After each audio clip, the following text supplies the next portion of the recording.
For more than a century, the Spanish Empire ruled the Atlantic with a confidence that seemed unshakable.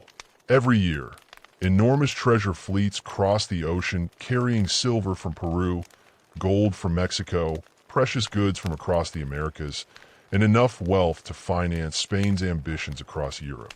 The sight of a Spanish galleon on the horizon was often enough to make rival captains think twice before approaching. Spain's naval power appeared so dominant that many believed its control over the New World would last indefinitely. Yet history rarely changes all at once. Empires do not usually collapse in a single dramatic moment.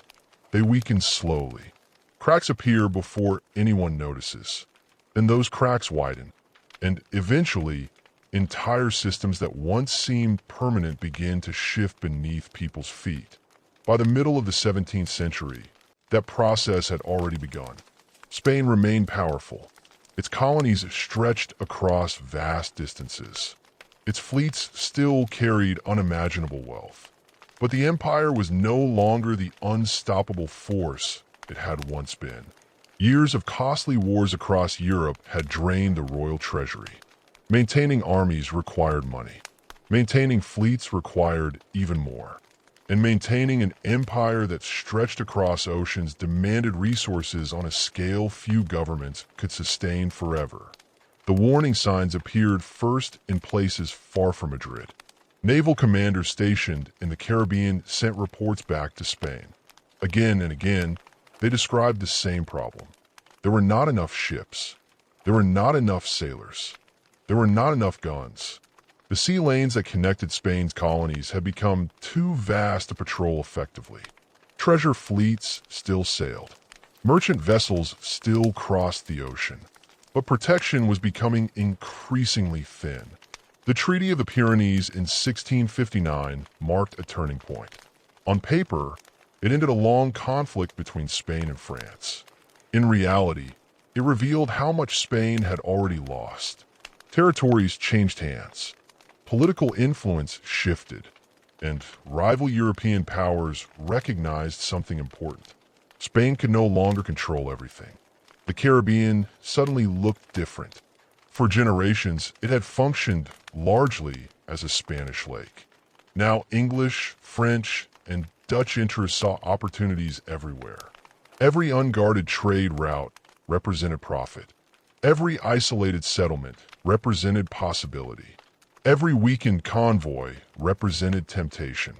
As Spain struggled to defend its empire, a new kind of frontier began to emerge. It was not built on farmland. It was not built on cities. It was built on the sea. And the people who would shape it were unlike any group the Caribbean had seen before. They came from different countries. They spoke different languages. Many had no wealth. Many had no future. Some were sailors. Some were soldiers. Some were escaped servants. Some were fugitives. What united them was opportunity. The first great gathering place for these men was a small island that seemed insignificant on most maps. Tortuga. Located off the northern coast of Hispaniola, Tortuga possessed something more valuable than size. It possessed geography. Its rocky coastline offered protection. Its hidden anchorages provided shelter. Its position allowed easy access to Spanish shipping routes. Most importantly, it sat beyond effective Spanish control. French settlers established themselves there after being pushed out of other territories. Over time, the island attracted hunters who lived by pursuing wild cattle and pigs that roamed Hispaniola. These hunters smoked meat on wooden frames known as boucans. The men who used them became known as boucaniers. In English, the word evolved into buccaneers. At first, these men were not pirates. They were hunters, trappers, survivors. But survival on the frontier required flexibility. And the line between hunting animals and hunting ships soon became very thin. The hunters knew the coastlines. They knew hidden coves. They understood local waters better than many naval officers. When opportunities arose to attack Spanish vessels, many discovered that raiding could be far more profitable than selling smoked meat. French colonial authorities encouraged the transition. They issued letters of marque, official documents that authorized attacks against Spanish targets. Suddenly, men who might otherwise have been considered criminals gained legal protection. At least in theory, the distinction between privateering and piracy would become one of the defining features of Caribbean history. Governments often claimed there was a difference. Victims usually disagreed. To a Spanish merchant captain watching armed men board his ship, legal definitions mattered very little. The result was the creation of an entirely new maritime culture. On Tortuga, men from different backgrounds began working together. French hunters joined English sailors. Dutch traders exchanged information. Former soldiers contributed military experience. Each group brought useful skills. Together, they created something remarkably effective. What made the buccaneers especially dangerous was not simply their willingness to fight. It was their organization. Unlike traditional naval forces, they often operated according to agreements created by the crews themselves. Before voyages began, articles were written. These documents outlined responsibilities. They determined how profits would be divided. They specified compensation for injuries. They established expectations for conduct. In an era when most sailors possessed almost no rights, such arrangements were revolutionary. A common sailor aboard a merchant vessel might endure years of brutal treatment for very little reward. A successful buccaneer could earn more from one expedition than from decades of honest labor. Word spread quickly. The Caribbean became a magnet. Men arrived seeking fortune. Others arrived seeking freedom. Many arrived because they had nowhere else to go. The growth of buccaneering accelerated dramatically after 1655. That year, England captured Jamaica from Spain. At first glance, it seemed like just another colonial conquest. In reality, it changed the balance of power throughout the Caribbean. Jamaica occupied an extraordinarily valuable position. Its location allowed control over important shipping lanes. Its harbors offered excellent protection, and unlike many other colonies, it quickly developed into a place where authorities actively welcomed men willing to fight Spain. The center of this transformation became Port Royal. Few towns in history acquired such a legendary reputation so quickly. Goods flowed constantly through its docks. Money changed hands at astonishing speed. As buccaneers returned from successful raids, wealth poured into the town. Silver, gold, sugar, cocoa, silk, spices, luxury goods from every corner of the Atlantic world. Much of it had originally belonged to someone else. Port Royal's economy embraced that reality without much concern. Merchants eagerly purchased captured cargo. Taverns expanded to serve growing crowds. Shipyards repaired damaged vessels. Craftsmen offered specialized services. Every successful raid generated business. Every captured ship created economic activity. Piracy and commerce became deeply intertwined. Visitors frequently described Port Royal as one of the richest towns in the Americas. They also described it as one of the most lawless. The streets overflowed with sailors spending fortunes as quickly as they acquired them. Taverns remained crowded from morning until night. Games of chance transferred entire fortunes within hours. Celebrations could last for days. The atmosphere combined extraordinary wealth with extraordinary recklessness. Yet beneath the chaos existed a thriving economy. Port Royal did not merely tolerate buccaneers. It depended on them. Colonial governors recognized the arrangement. Officially, they represented the crown. Unofficially, many understood exactly where local prosperity originated. One of the most important figures in this system was Governor Thomas Modyford. He saw practical value in encouraging privateering. Spanish attacks remained a constant threat. Buccaneers provided defense. They also generated revenue. Commissions were issued. Raids were authorized. Captured goods entered colonial markets. Taxes flowed into government coffers. Everyone benefited, at least for a time. The growth of pirate-friendly settlements reflected broader developments across the Atlantic world. European wars had created vast numbers of experienced sailors and soldiers. When peace arrived, many suddenly found themselves unemployed. Governments no longer needed massive fleets. Armies shrank. Privateering commissions expired. Thousands of men trained for violence faced uncertain futures. Legitimate employment offered little comfort. Conditions aboard merchant vessels remained harsh. Food was poor. Discipline was brutal. Pay was often delayed. Advancement opportunities were limited. Many sailors spent entire careers obeying officers who treated them as disposable labor. Pirate crews offered a different model. It was far from perfect. Life remained dangerous. Death remained common.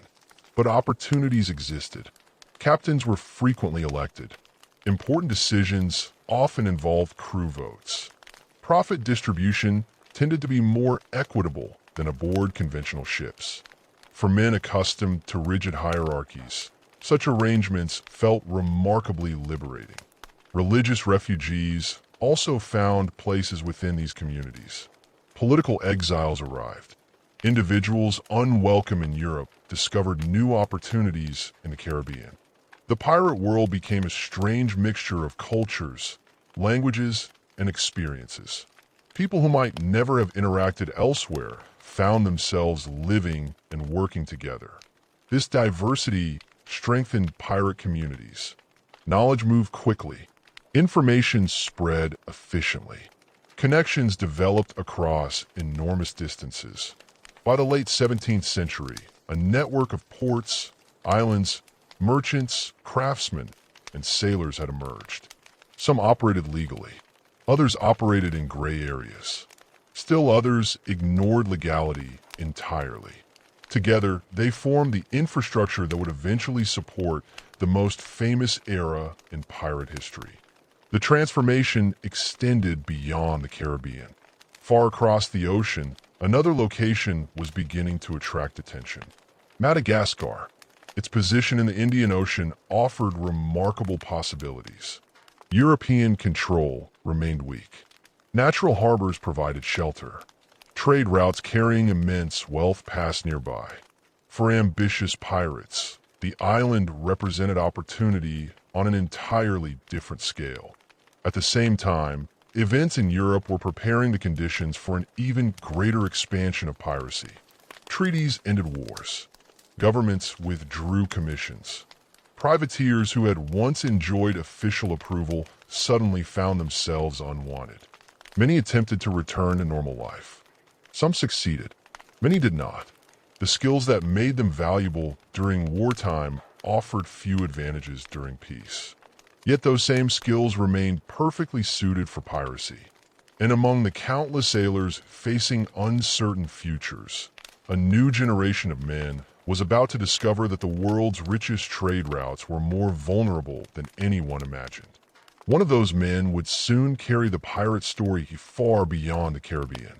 His name was Henry Every, and his success would convince thousands of sailors that the greatest fortunes on Earth might be waiting far beyond the horizon. By the time Henry Every entered the story, the foundations of the pirate world had already been laid. The ports existed. The networks existed. The knowledge existed. What remained was the demonstration. Someone needed to prove that piracy could become something far larger than scattered raids against isolated merchant ships. Someone needed to show what was possible when skill, timing, ambition, and opportunity aligned. Henry Every would become that man. Ironically, he did not begin as the kind of outlaw who seemed destined for legend. Like countless sailors of his era, he emerged from a world shaped by war, uncertainty, and shifting loyalties. The exact details of his early life remain unclear. Even his true name is debated by historians. Some records refer to him as Henry Avery. Others use different variations. The uncertainty itself reflects the nature of the age. Many sailors left only fragments of documentation behind. They appeared briefly in official records, then disappeared again into the vast maritime world. What is known is that every possessed experience. He understood ships. He understood crews. Most importantly, he understood opportunity. In the early 1690s, he served aboard a vessel called the Charles II.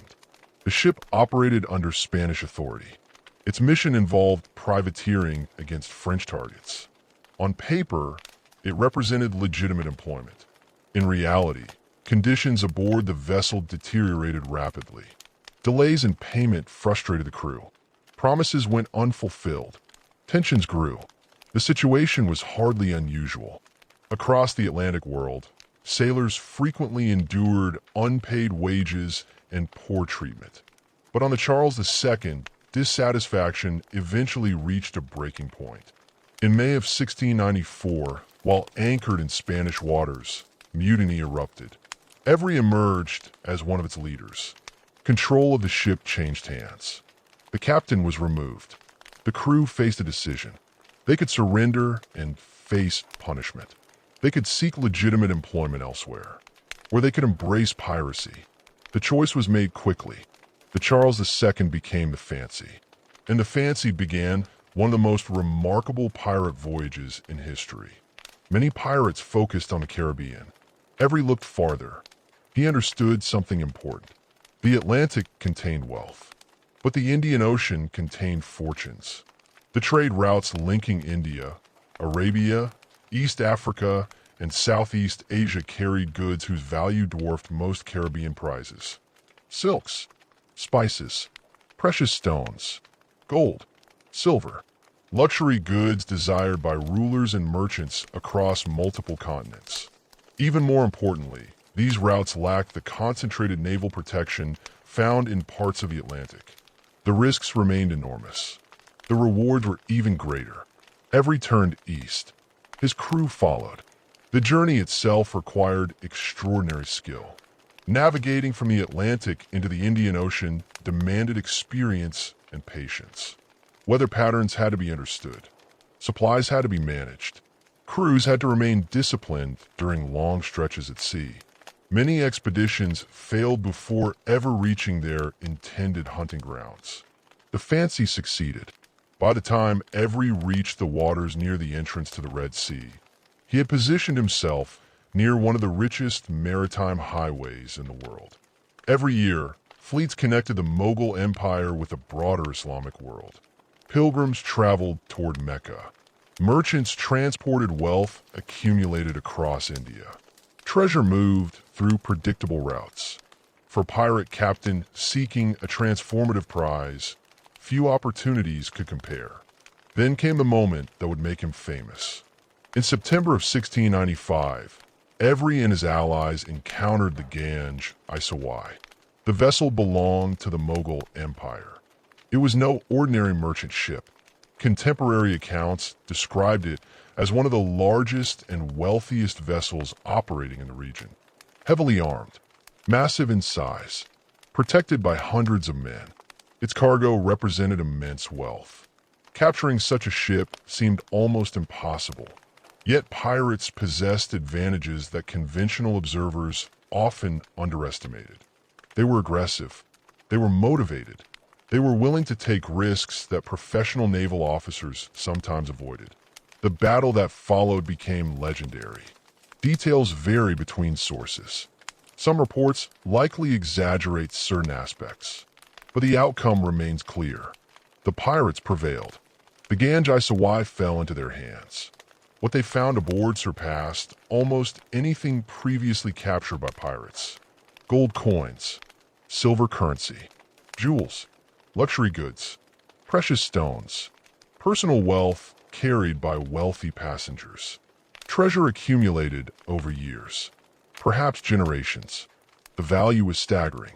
Historians continue debating exact figures, but even conservative estimates place the haul among the richest pirate captures in recorded history. The impact was immediate. Every member of the crew received a fortune. Men who had once struggled to survive suddenly possessed wealth beyond anything they had imagined. Henry Every himself became extraordinarily rich, yet the treasure represented only part of the story. The true significance lay in the message. News traveled rapidly. Merchant captains talked. Sailors talked. Port taverns repeated every detail. Stories spread from ship to ship, from colony to colony, from continent to continent.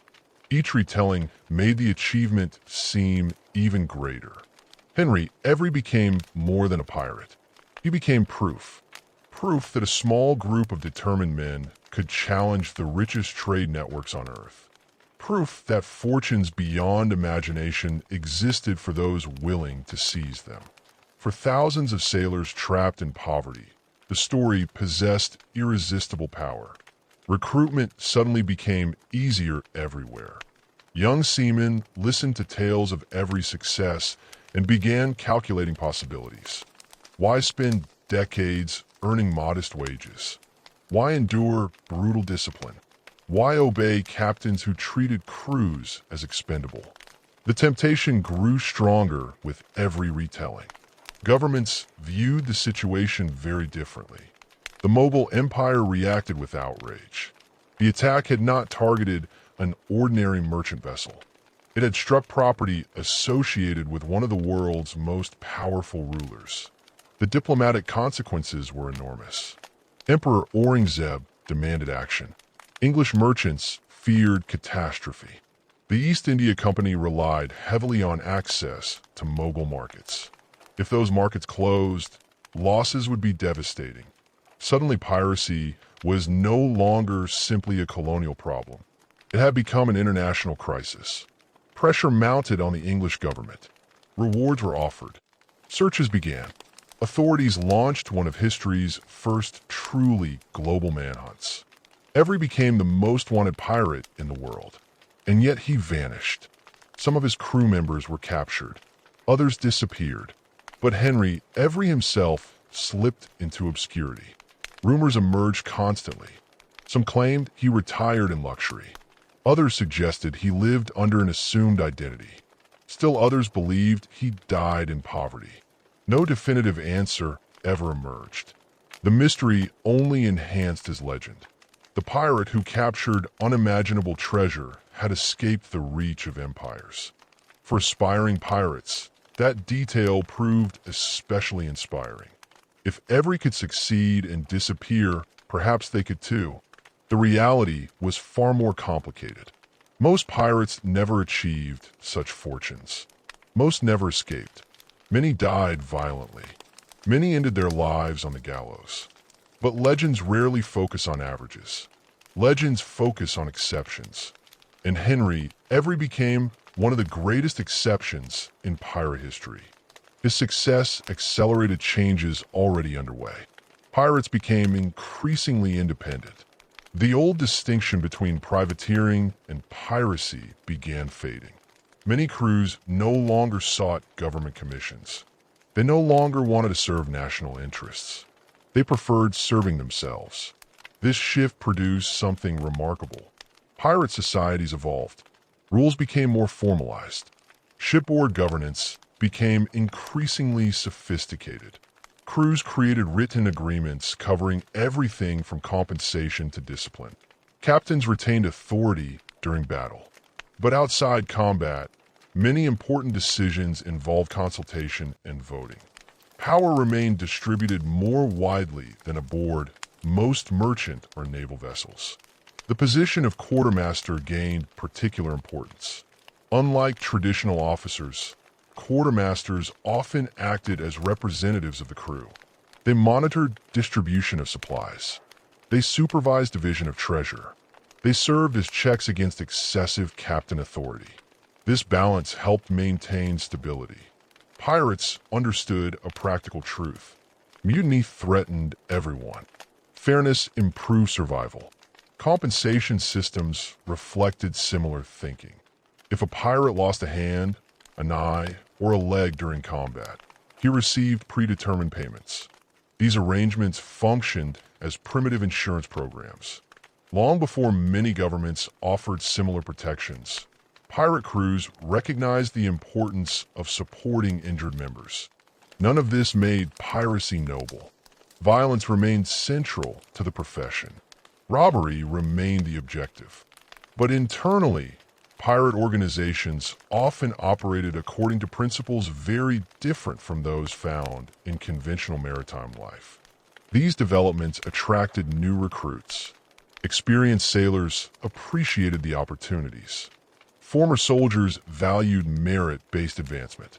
Men excluded from traditional hierarchies found space to rise.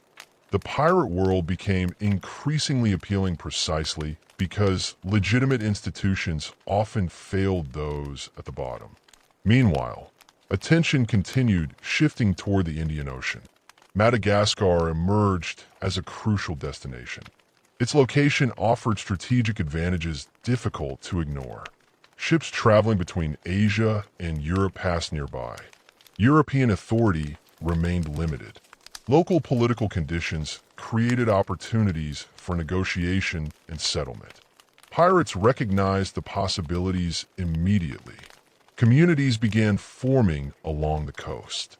Among the most important figures was Adam Baldridge. A former pirate himself, Baldridge established a settlement that functioned as far more than a simple hideout. It became a logistical hub. Warehouses stored goods. Workshops repaired ships. Merchants facilitated trade. Messages moved between distant pirate crews. Information circulated efficiently. In many ways, Madagascar became the Indian Ocean equivalent of earlier Caribbean pirate havens. Its importance grew steadily. Pirates arriving from the Atlantic discovered they could resupply, trade, and plan future operations without relying on colonial governments. That independence mattered. The more self-sufficient pirate communities became, the harder they became to suppress. Some pirates even established long-term relationships with local Malagasy rulers. Trade developed. Alliances formed. Intermarriage occurred. The resulting communities blended influences from multiple cultures. European sailors found themselves adapting to entirely different social and political environments. For a brief period, these settlements seemed capable of lasting indefinitely. At the same time, piracy's geographic reach expanded dramatically.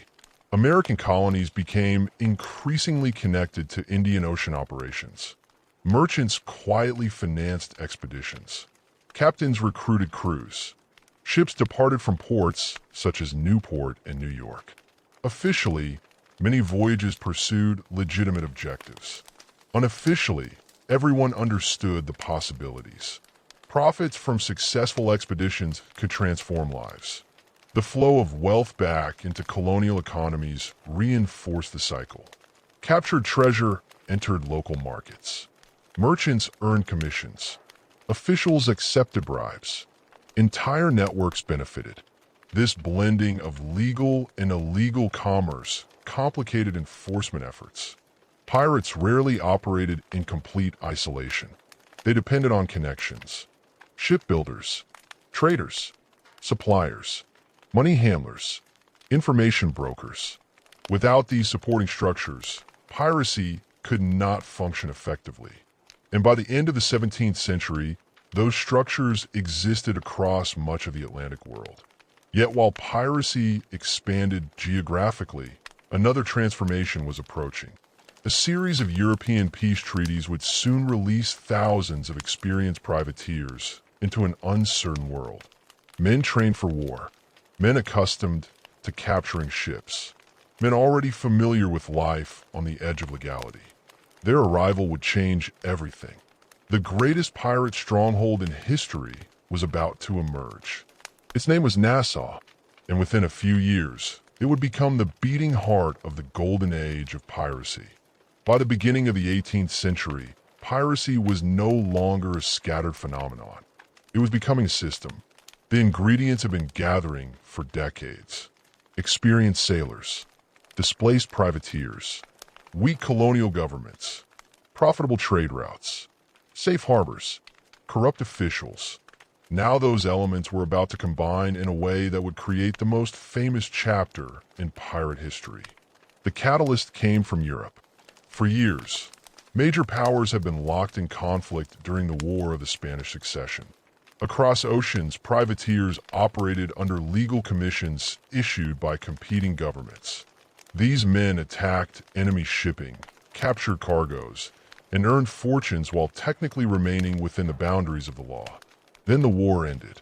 Treaties were signed, peace returned, and tens of thousands of sailors suddenly found themselves unemployed. The transition was brutal. During wartime, governments needed ships. They needed crews. They needed men willing to fight. During peacetime, most of those positions vanished. Ports throughout the Atlantic filled with experienced mariners searching for work. Many found none. The skills that had made them valuable during war now seemed unnecessary. For countless former privateers, legitimate opportunities were limited. The merchant marine could absorb only a fraction of them. Naval establishments shrank dramatically. Wages remained low. Prospects remained uncertain. Many sailors looked at their circumstances and saw a simple calculation. They already knew how to capture ships. They already understood navigation. They already possessed combat experience. And they already knew where wealth traveled across the sea. The temptation was obvious. At the same moment, one location offered exactly what these men needed. New Providence Island in the Bahamas. More specifically, the settlement of Nassau. Its rise was almost accidental. Years earlier, French and Spanish attacks had devastated the Bahamas. Colonial administration collapsed. Infrastructure deteriorated. Government authority weakened to the point of near disappearance. What remained was a strategic harbor situated along some of the busiest shipping routes in the Atlantic. For pirates, it was nearly perfect. Large warships struggled to enter because of shallow waters and sandbars. Smaller vessels could move freely. The surrounding islands provided countless hiding places. The location offered access to routes used by Spanish treasure fleets, merchant convoys, and coastal traders. Most importantly, almost nobody was effectively in charge. A power vacuum existed. Pirates filled it. At first, Nassau grew gradually. Individual crews arrived seeking refuge. Former privateers established temporary bases. Merchants recognized opportunities. Suppliers followed. Then growth accelerated. Soon hundreds of pirates occupied the island. Then thousands. What emerged was unlike anything the Atlantic world had seen before.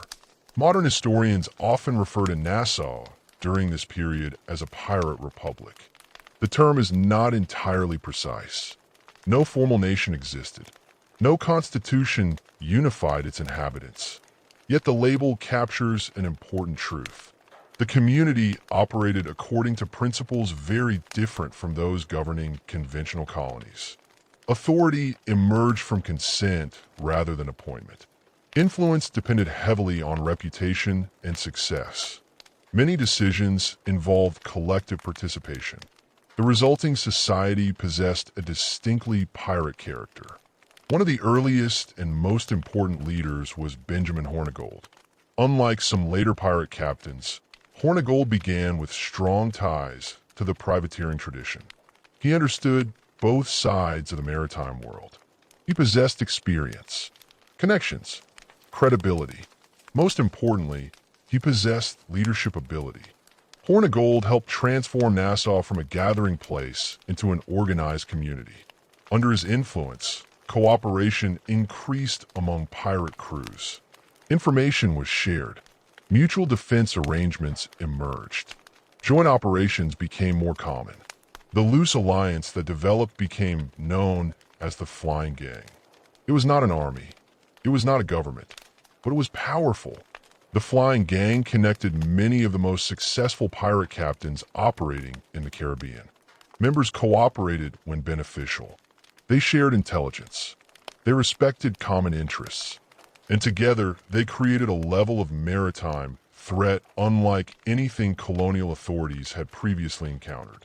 Nassau's economy reflected its unusual circumstances.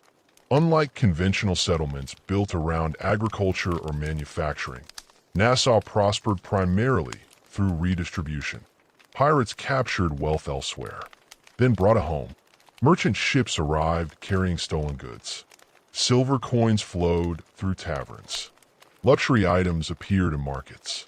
Captains spent lavishly. Crews spent even faster.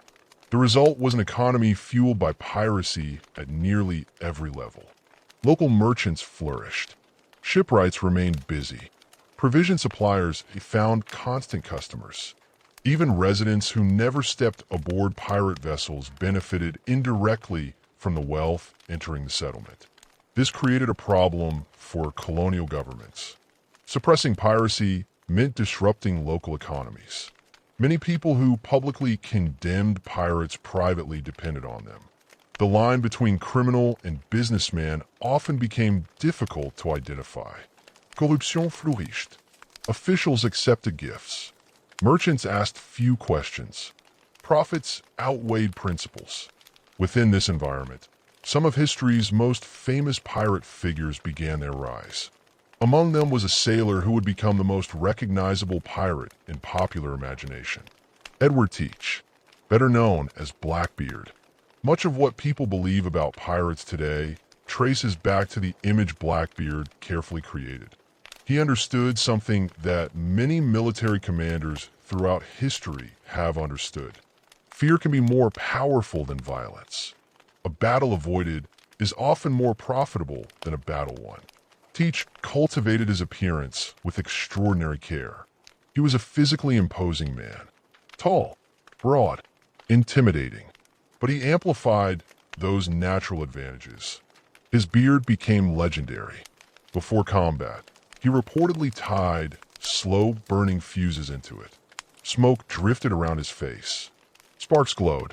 To terrified merchant sailors seeing him emerge through battle smoke, the effect must have seemed almost supernatural. The appearance was deliberate. Blackbeard wanted surrender. Every crew that surrendered without resistance saved them ammunition, manpower, and risk. Psychological warfare became one of his greatest weapons. His rise began under Benjamin Hornigold. Teach learned quickly. He demonstrated leadership, tactical awareness, confidence. Eventually, he received command opportunities of his own. Then came a prize that transformed his career. In 1717, Blackbeard captured a French slave ship called La Concorde. The vessel was large, sturdy, and capable. He renamed it Queen Anne's Revenge. The ship became one of the most formidable pirate vessels ever assembled. Blackbeard increased its armament dramatically. Cannons lined its sides. Crew numbers expanded. Its appearance alone projected power. When Queen Anne's Revenge appeared on the horizon, merchant captains paid attention. Blackbeard now possessed something rare. Not just a ship, a symbol, and symbols matter. Throughout history, military power often depends as much on reputation as reality. The Queen Anne's Revenge became a floating advertisement for Blackbeard's growing influence. Success followed. More ships were captured. More sailors joined his crews. His flotilla expanded. Soon Blackbeard commanded one of the largest pirate forces in the Atlantic. Then he did something almost unimaginable. He challenged an entire city. In May of 1718, Blackbeard sailed toward Charleston, one of the most important ports in British North America. Instead of attacking directly, he established a blockade. His ships positioned themselves outside the harbor. Every vessel attempting to enter or leave was intercepted. Passengers became hostages. Trade stopped. Panic spread. For nearly a week, Blackbeard effectively controlled access to one of the colony's major commercial centers. The implications were staggering. A pirate captain had demonstrated that he could disrupt colonial commerce on a regional scale. Authorities found themselves powerless. Eventually, Blackbeard issued his demand. He wanted medical supplies. Not gold, not silver. Medicine. The request likely reflected disease problems among his crews. Colonial officials complied. The blockade ended. But the message remained. No one forgot Charleston. No one forgot Blackbeard. Yet while Blackbeard relied heavily on fear, another pirate captain earned admiration through very different qualities. Samuel Bellamy, known as Black Sam. Bellamy lacked Blackbeard's theatrical style. He did not cultivate a demonic image.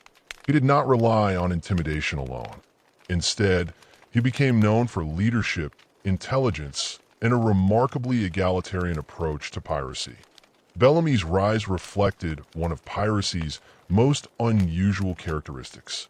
Advancement depended less on social status than in most contemporary institutions. A talented sailor could become a captain. A capable leader could earn loyalty. Birth mattered less than performance. For many men trapped within rigid class structures, this represented an attractive alternative. Bellamy embraced these principles. His crews operated according to democratic traditions. Profit sharing remained relatively equitable. Authority carried responsibility. His reputation spread rapidly. Then came one of the greatest captures in pirate history. In 1717, Bellamy seized the Whydah. Originally built for the Atlantic slave trade, the ship was fast, heavily built, and enormously valuable. Its recent voyage had generated substantial profits. Its cargo included wealth accumulated through one of the era's most lucrative commercial enterprises. Capturing the vessel transformed Bellamy's position overnight. The Whydah became his flagship. Its firepower increased. Its capabilities expanded. For a brief period, Bellamy commanded one of the most powerful pirate ships operating anywhere in the Atlantic. His future seemed limitless, but the sea remained unpredictable. In April of 1717, disaster struck. A violent storm off Cape Cod drove the Whydah onto shoals. The ship broke apart. Most of the crew perished. Bellamy himself died. He was only in his late 20s. One of the most promising pirate careers in history ended not through battle, but through weather. The ocean that made fortunes could destroy them without warning. Bellamy's death became another reminder of a fundamental reality. Pirate life promised freedom. Pirate life promised wealth. Pirate life promised adventure. But it rarely promised longevity. While Blackbeard and Bellamy became famous in the Caribbean, another development was quietly transforming the pirate world. Nassau itself was evolving. The population continued growing. Former privateers arrived constantly. Escaped slaves joined crews. Sailors from across Europe entered the settlement. The result was an astonishingly diverse community. English, French, Dutch, Spanish, African, Caribbean. People from different backgrounds lived side by side. Conventional social hierarchies weakened. Merit often mattered more than ancestry. This did not create equality in a modern sense. Conflicts remained common. Prejudices remained real. But pirate society offered opportunities unavailable elsewhere. Men who might never command respect within colonial institutions could earn status through ability. The democratic traditions aboard pirate ships influenced life ashore as well. Captains remained influential, yet no single individual ruled Nassau absolutely. Power remained distributed. Consensus mattered. Negotiation mattered. Reputation mattered. For a brief moment, the pirate republic appeared remarkably resilient. Colonial governments watched with growing concern. Merchants complained. Insurance costs increased. Trade suffered. Pirates were no longer isolated criminals. They were becoming a political and economic problem. And somewhere beyond Nassau's crowded harbor, a new generation of captains was preparing to push piracy even further. Among them were men whose names would become legendary. Charles Vane, Calico Jack Rackham, and Bonny, Mary Red, and eventually the most successful pirate of all, Bartholomew Roberts. The Golden Age of Piracy was approaching its peak. But at the very moment pirate power appeared strongest, forces were already gathering that would bring the entire world crashing down. By 1718, Nassau stood at the center of a maritime revolution. For more than a decade, the settlement had evolved from a neglected colonial outpost into the most famous pirate haven on Earth. Its harbor sheltered vessels from every corner of the Atlantic. Its taverns overflowed with sailors speaking different languages. Its warehouses contained goods originating from Europe, Africa, the Caribbean, and the Americas. The flow of wealth seemed endless. Captains arrived with cargoes worth fortunes. Crews spent money with astonishing speed. Merchants prospered. Shipbuilders prospered. Tavern owners prospered. Even people who never participated directly in piracy benefited from the economic machine that surrounded it. To many observers, Nassau appeared unstoppable. Yet appearances can be deceptive. The pirate republic depended upon a fragile balance. Its prosperity relied on weak government. It relied on divided colonial powers. It relied on trade routes remaining vulnerable. Most importantly, it relied on the assumption that European governments would continue treating piracy as a secondary concern. That assumption was about to be tested. Before the storm arrived, however, the pirate world experienced one final flowering. And among the figures who emerged during these years, few would become as famous as in Bonny and Mary Red. Their stories have survived for centuries because they challenged nearly every expectation of their age. The early 18th century was a world governed by rigid assumptions. Men and women occupied clearly defined social roles. Ships were considered masculine spaces. Naval service was masculine. Merchant service was masculine. Piracy, with its violence and constant danger, was viewed as one of the most masculine occupations imaginable. Yet reality often proved more complicated than social expectations. And Bonny's life began in Ireland. She was born into scandal. Her father, a lawyer, had become involved with a servant woman. The resulting controversy eventually pushed the family toward the American colonies. There, and grew up in circumstances that provided relative comfort and opportunity. Her father became successful. The family acquired property. On the surface, she seemed destined for a respectable future, and possessed an independent spirit that repeatedly brought her into conflict with expectations. Stories from her youth, some difficult to verify completely, describe a fiercely determined personality. She resisted attempts to control her future. She resisted pressure to conform. She resisted the social limitations imposed upon women of her era.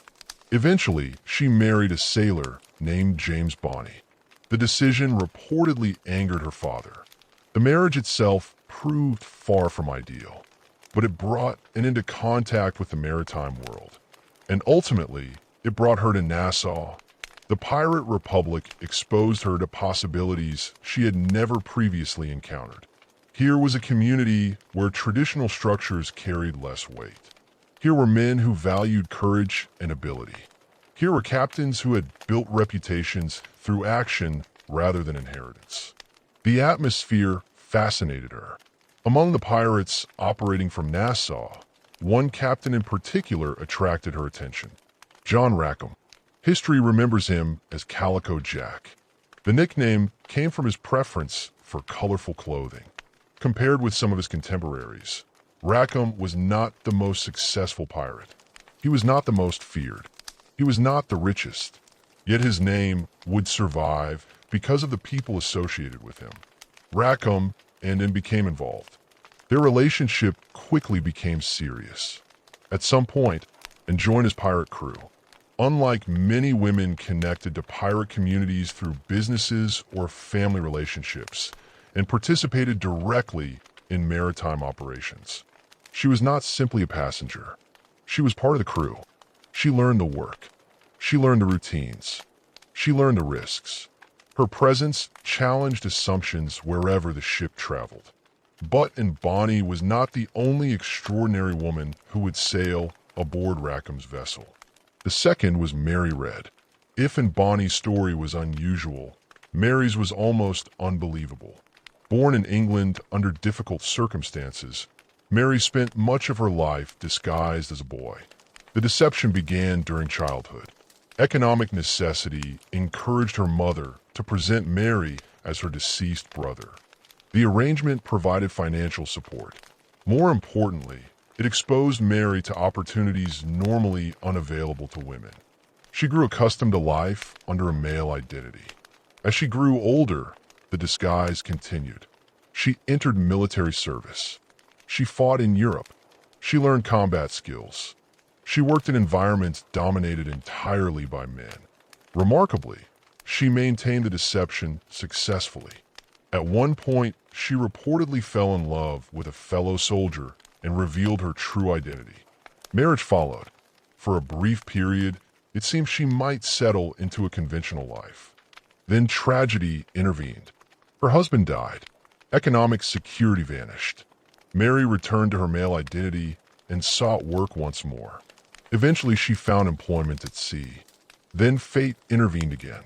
The vessel aboard which she sailed encountered pirates. Mary faced a choice. She could resist.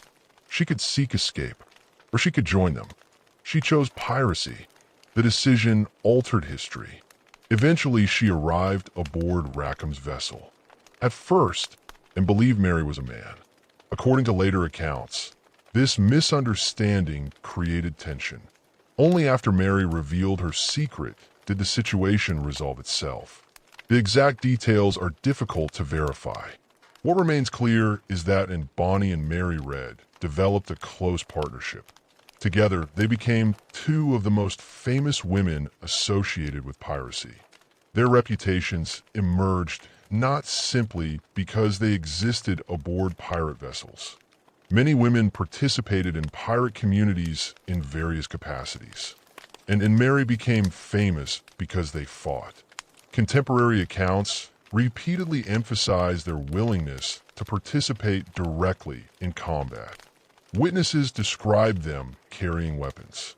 Witnesses described them engaging enemies. Witnesses described them displaying courage equal to any male crew member. Whether every detail is accurate remains uncertain. But the consistency of these descriptions suggests that both women genuinely earned respect within a profession where respect was rarely granted easily. Their presence reveals something important about pirate society. Despite its violence and criminality, piracy sometimes created opportunities unavailable elsewhere. Ability could occasionally outweigh convention. Results could matter more than social expectations. The pirate world was not an egalitarian paradise. Far from it. Yet it occasionally allowed individuals to escape limitations that dominated conventional colonial life. While Mary challenged gender expectations, Nassau itself continued growing more powerful. That growth increasingly alarmed colonial authorities. Merchants complained constantly. Insurance rates soared. Trade routes became more dangerous. Reports arriving in London described an entire settlement effectively operating beyond government control.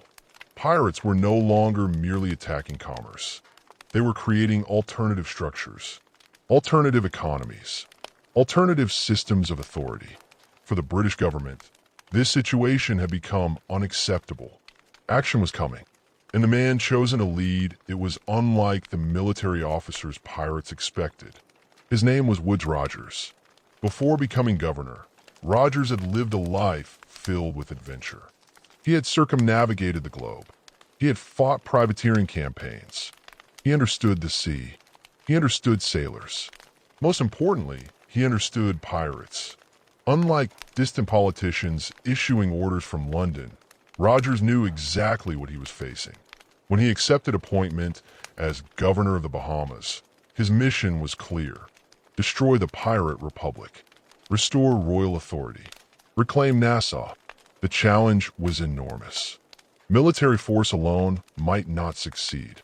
Many pirates possess combat experience equal to or greater than ordinary soldiers. The harbor remained difficult to attack. The surrounding waters favored defenders, and thousands of people depended economically upon piracy. Rogers needed a broader strategy. Fortunately for him, political circumstances offered an opportunity. King George I had issued a royal pardon. The offer was simple. Pirates who surrendered within a specified period would receive forgiveness for past crimes. In exchange, they would abandon piracy and return to lawful society. The policy reflected practical thinking. Executing every pirate was impossible. Hunting every pirate was expensive. Dividing pirate communities from within made more sense. The pardon created immediate tension throughout Nassau. Some captains viewed it as a chance for survival.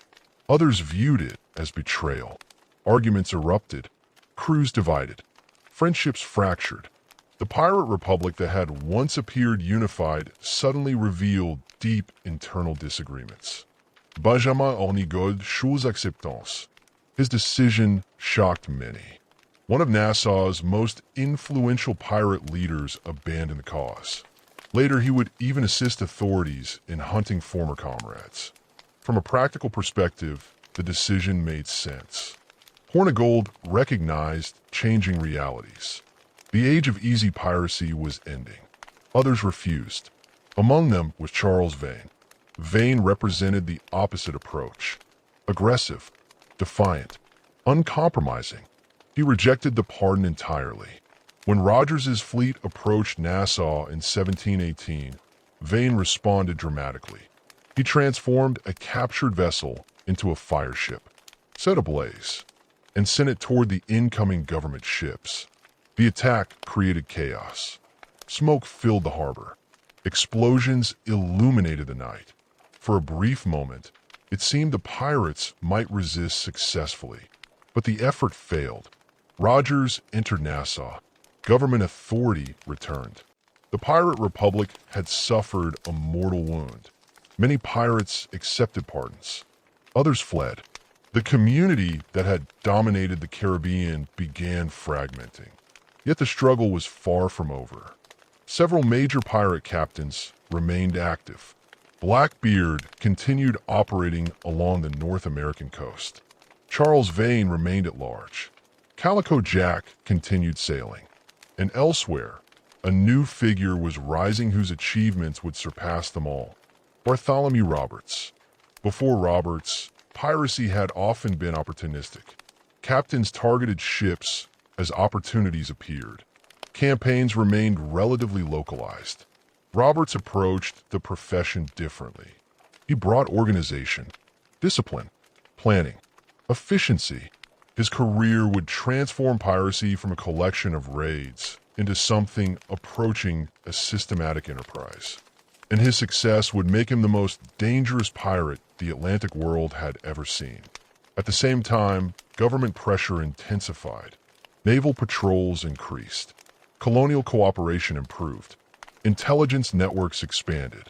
The British government had reached a conclusion.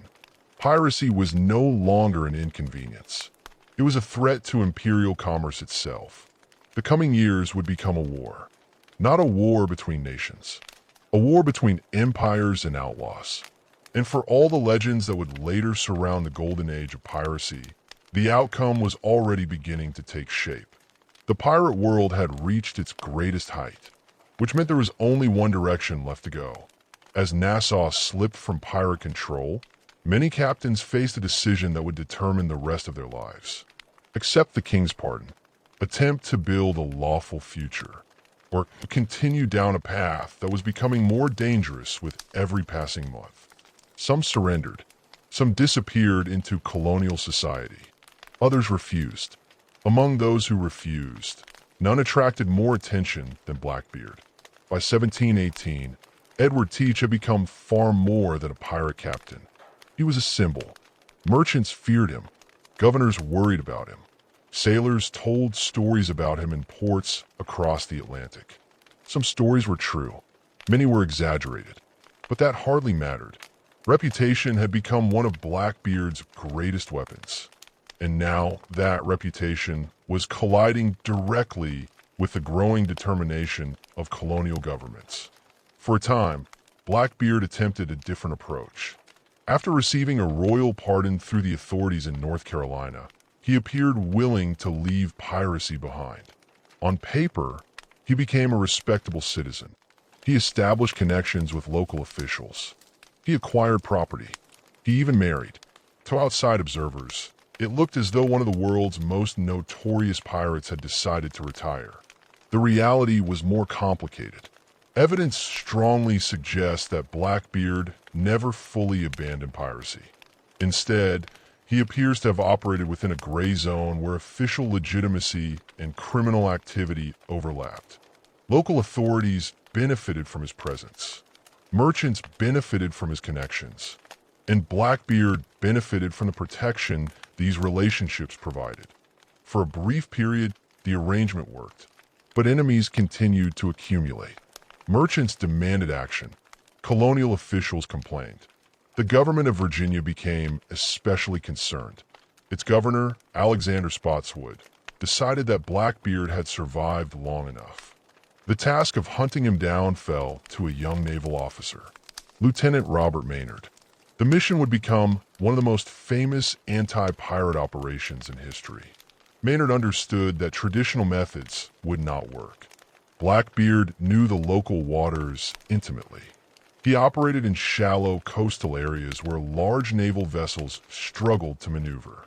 Pursuing him required speed, flexibility, and careful planning. Maynard selected two smaller sloops. They carried fewer guns than Blackbeard's vessel, but they could navigate waters inaccessible to larger ships. The hunt began. Intelligence gathered from multiple sources narrowed Blackbeard's location. Eventually, Maynard discovered him anchored near Ocracoke Inlet on the coast of North Carolina. The stage was set. On November 22nd, 1718, the two forces collided. The battle that followed quickly became legend. Blackbeard's vessel initially possessed advantages. Its crew contained experienced fighters. Its captain knew the terrain. Its position appeared strong. Yet Maynard had prepared carefully. As the engagement began, heavy fighting erupted. Cannons fired.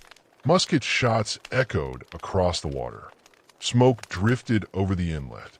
Then Maynard executed his plan. Many of his men concealed themselves below deck. From Blackbeard's perspective, it appeared that casualties had devastated the government force.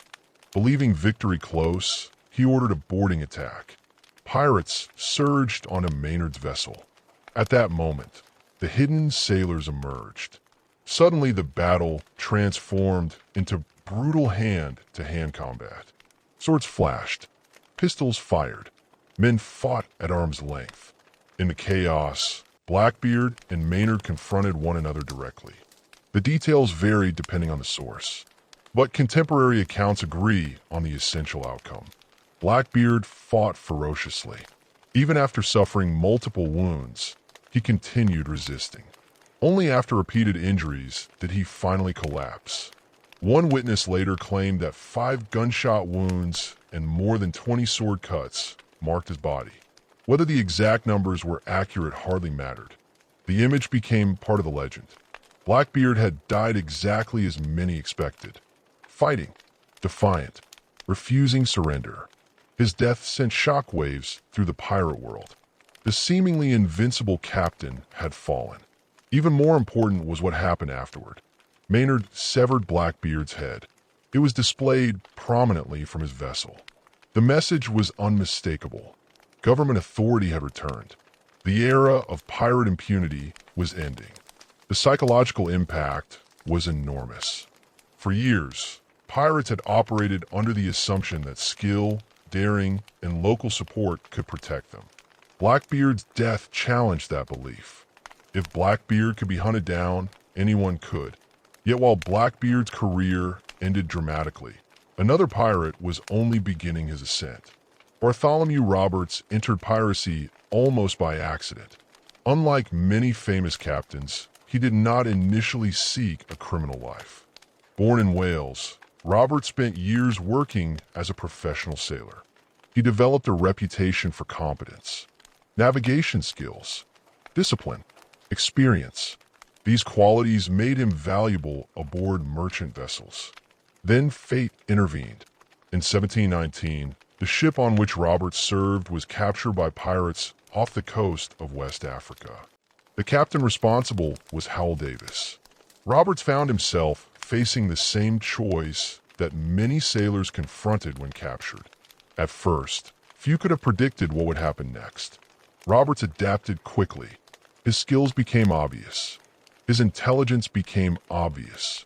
And when Howell Davis was killed only weeks later, the pirate crew faced an unexpected leadership crisis. They needed a new captain. Against all expectations, they selected Roberts. His piracy career had barely begun. Now he commanded an entire crew. The decision proved remarkably successful. From the beginning, Roberts approached piracy differently. He valued organization. He valued planning. He valued discipline. Where some captains relied on charisma or intimidation, Roberts relied on systems.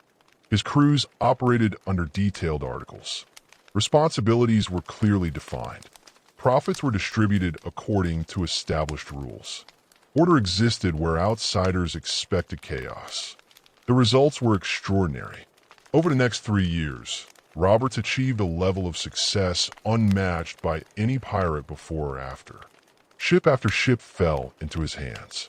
Merchant vessels, slave ships, armed traders, convoys.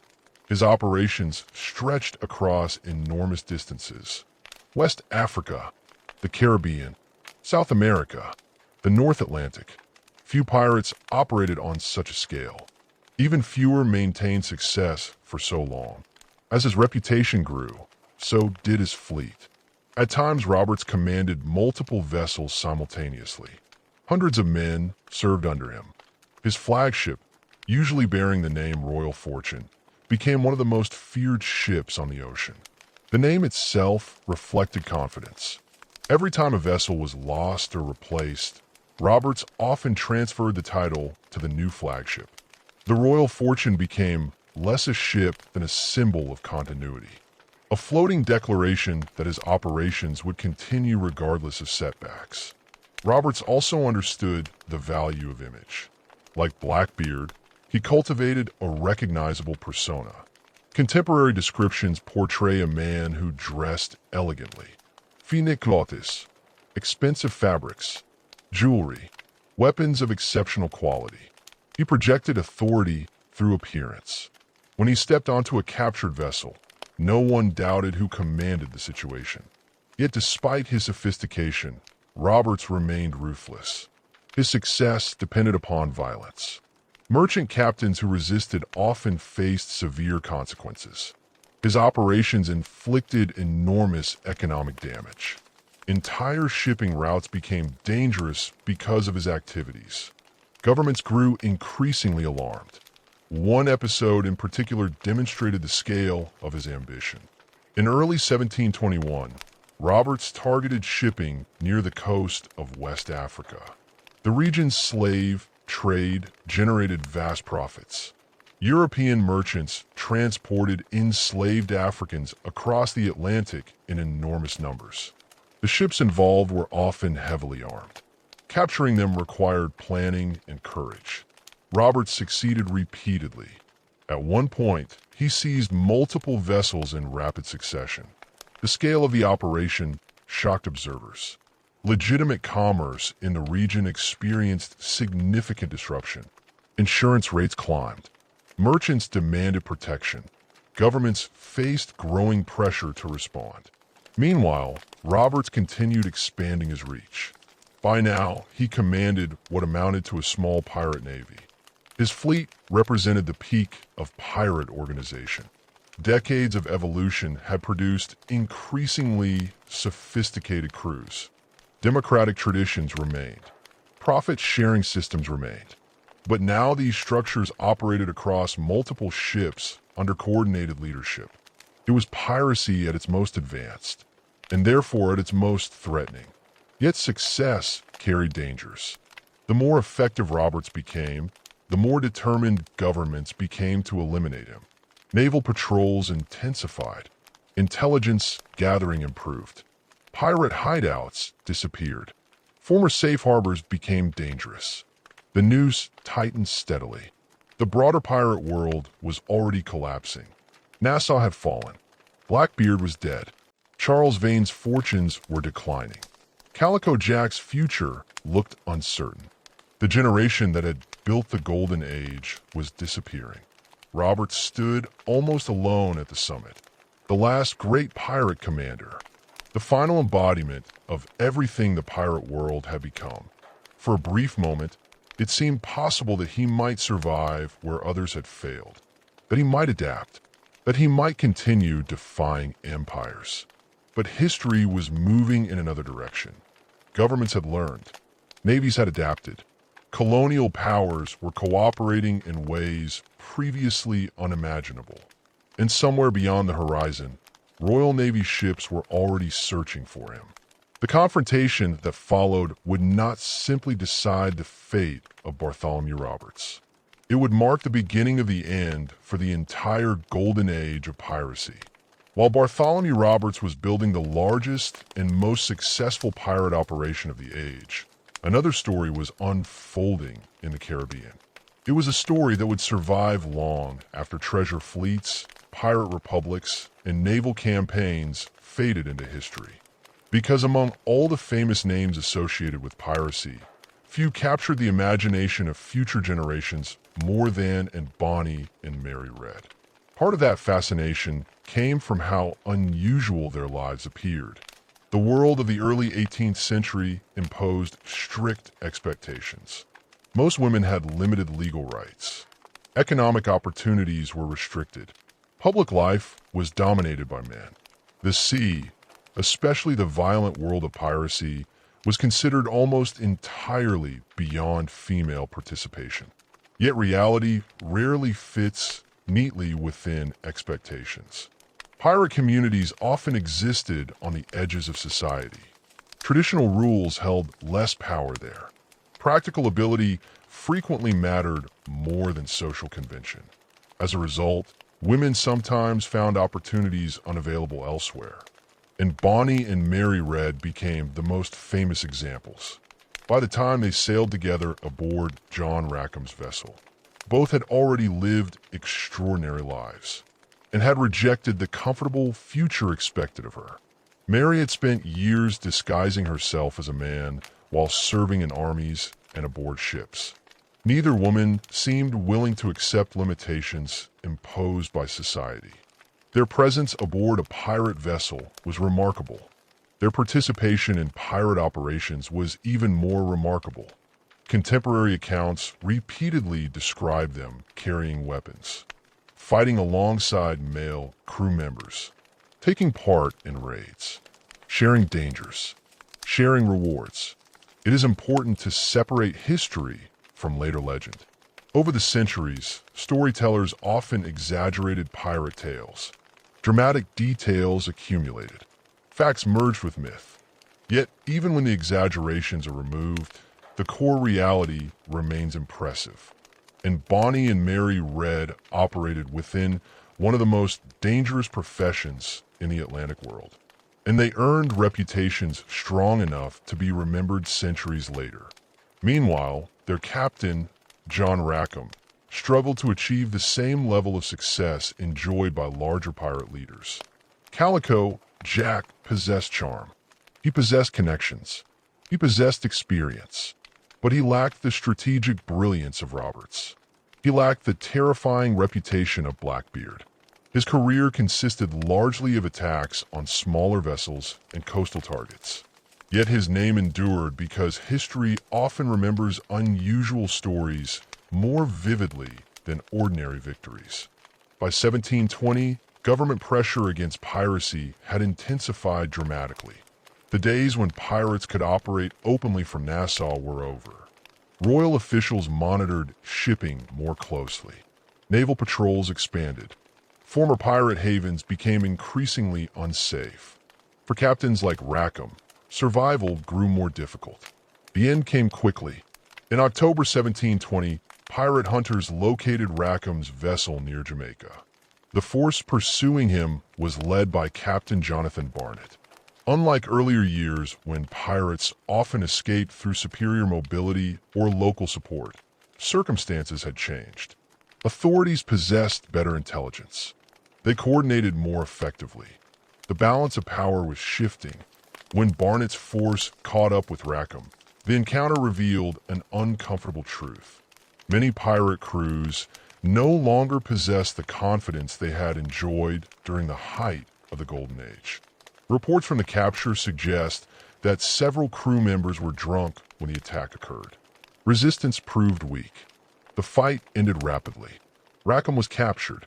So were Bonny and Mary Red. The trial that followed attracted enormous attention. Piracy trials always generated public interest. But this case contained something unusual. Two women stood among the accused. Witnesses testified regarding their participation in pirate activities. Evidence was presented. The legal process moved quickly. Rackham was convicted. His fate was never in serious doubt. On November 18, 1720, he was executed. His body was displayed publicly as a warning to others. The government wanted every sailor in the Caribbean to understand the consequences of piracy. Yet the most famous moment associated with the trial concerns Bonny. According to later accounts, she was permitted a final meeting with Rackham before his execution. When they spoke, she reportedly delivered a devastating remark. She told him that if he had fought like a man, he would not be hanging like a dog. Whether the exact words are authentic remains uncertain. The quote first appeared years later, but its survival reflects how contemporaries viewed Ann's character. Defiant, fearless, unapologetic, Mary Read, Anne and Bonny faced a different situation. Both claimed to be pregnant. Under English law, executing pregnant women was prohibited. The court delayed their sentences. For Mary Red, the delay proved irrelevant. She fell ill while imprisoned.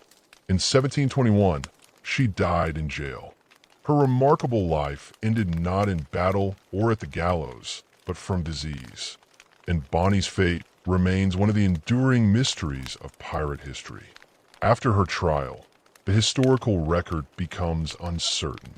Some evidence suggests her influential father secured her release. Other theories claim she returned to private life under a different identity. Unlike many famous pirates, she seems to have avoided execution. Exactly what happened afterward remains unknown. That uncertainty helped preserve her legend. She became a figure suspended between history and mystery. As Bonny and Mary Red passed into legend, the broader pirate world continued unraveling. Every year brought new arrests, new executions, new naval campaigns. The environment that had allowed piracy to flourish was disappearing. Several factors drove this transformation. Governments had become more committed. Merchants had become more organized. Naval forces had become more effective. But perhaps most important was improved cooperation. For much of the 17th century, European powers often tolerated pirates when it suited their interests. A pirate attacking Spanish ships might benefit England. A privateer raiding English commerce might benefit France. Political rivalries created opportunities for maritime outlaws. That situation was changing. Pirates increasingly targeted everyone. Nationality mattered less. Profit mattered more. As a result, governments began recognizing a shared interest. Piracy threatened commerce itself, and commerce was the foundation of imperial wealth. Colonial officials exchanged information. Naval commanders coordinated efforts. Merchant communities pressured governments for protection. Gradually, the network supporting piracy weakened. Safe harbors disappeared. Corrupt officials became liabilities. The infrastructure that had sustained the Golden Age began collapsing. Yet despite these changes, one figure still dominated headlines across the Atlantic: Bartholomew Roberts. By the early 1720s, Roberts had become something unprecedented. Not merely a successful pirate, a phenomenon. His fleet captured hundreds of vessels. His operations stretched across oceans. His organizational skills allowed him to maintain discipline and effectiveness at a level few pirates ever achieved. Even governments struggling to destroy piracy acknowledged his exceptional abilities. Merchant captains feared him. Naval officers respected him. Colonial authorities worried constantly about him. In many ways, Roberts represented the final evolution of pirate power. Everything that earlier generations had built reached its highest expression through his career. The democratic traditions, the profit-sharing systems, the tactical innovations, the intelligence networks, the multinational crews. Roberts inherited all of it, then improved upon it. Yet the very scale of his success guaranteed a powerful response. The British government increasingly viewed Roberts as the central obstacle preventing complete suppression of piracy. As long as he remained active, the Golden Age still lived. And so plans began forming. Naval resources were allocated. Intelligence networks focused their attention. Captains received instructions. Somewhere in the Atlantic, Royal Navy officers were preparing for a confrontation that would become one of the most important moments in pirate history. Because unlike Blackbeard, whose fame rested heavily upon fear and spectacle, Roberts represented something arguably more dangerous. Efficiency, competence, systematic success. He was not merely surviving, he was thriving. And if governments failed to stop him, piracy might adapt rather than disappear. The struggle between Roberts and the forces hunting him would ultimately determine whether the Golden Age ended, or evolved into something even larger. The answer was approaching fast, and when it arrived, it would change maritime history forever. By the beginning of 1722, Bartholomew Roberts stood alone at the summit of the pirate world. Most of the great names were already gone. Blackbeard was dead. Calico Jack had been executed. Charles Vane was in decline. The pirate republic at Nassau had been dismantled. Many former captains had accepted pardons. Others had vanished into colonial society. A few continued operating in isolated regions. But none matched Roberts. For governments across the Atlantic, this reality created a simple conclusion. If Roberts could be defeated, the entire pirate age might finally collapse. The challenge was enormous. Roberts was not reckless. He was not careless. Unlike some pirate captains who relied heavily on luck or intimidation, Roberts relied on preparation. His intelligence networks remained extensive. His crews were experienced. His ships were well armed. His reputation attracted skilled recruits. Years of success had transformed him into one of the most capable naval commanders operating anywhere in the Atlantic. But governments had changed too. The lessons learned from decades of conflict were finally producing results. Royal Navy officers understood pirate tactics far better than their predecessors. Colonial governors exchanged information more effectively. Merchant communities funded security efforts. Naval patrols covered wider areas. The world that had allowed piracy to flourish was becoming increasingly hostile. The man who would ultimately confront Roberts was Captain Challoner Ogle of the Royal Navy. Ogle commanded HMS Swallow. Unlike many earlier anti-pirate expeditions, his mission formed part of a larger effort to systematically eliminate the remaining pirate threat. The goal was no longer containment. The goal was destruction. By early 1722, intelligence indicated that Roberts was operating near the coast of West Africa. This region had become one of his most profitable hunting grounds. European trading vessels moved constantly between Africa, Europe, and the Americas. Slave ships carried valuable cargo. Merchant vessels transported goods worth fortunes. The opportunities attracted Roberts. The opportunities also made him easier to locate. Eventually, Ogle found him. The confrontation that followed would become one of the most important naval engagements in pirate history. At first, circumstances favored the Royal Navy. Through careful maneuvering and deception, Ogle managed to separate portions of Roberts's fleet. This reduced the numerical advantage that pirates often relied upon. One pirate vessel was lured away and captured. The trap tightened. Soon only Roberts's flagship remained to face HMS Swallow. Even then, Roberts did not immediately panic. His previous victories had conditioned him to expect success. His crews trusted him. His ship, the Royal Fortune, possessed significant firepower. The pirates had defeated difficult opponents before. Perhaps they could do so again, but this time the opponent was different. The Royal Navy had learned. The battle began. Cannons thundered across the water. Smoke drifted over the sea. Crewmen rushed to their stations. Orders echoed through the chaos. Then everything changed in an instant. According to contemporary accounts, Roberts was standing on deck directing the battle when a grape-shot volley struck him. The projectile tore into his throat.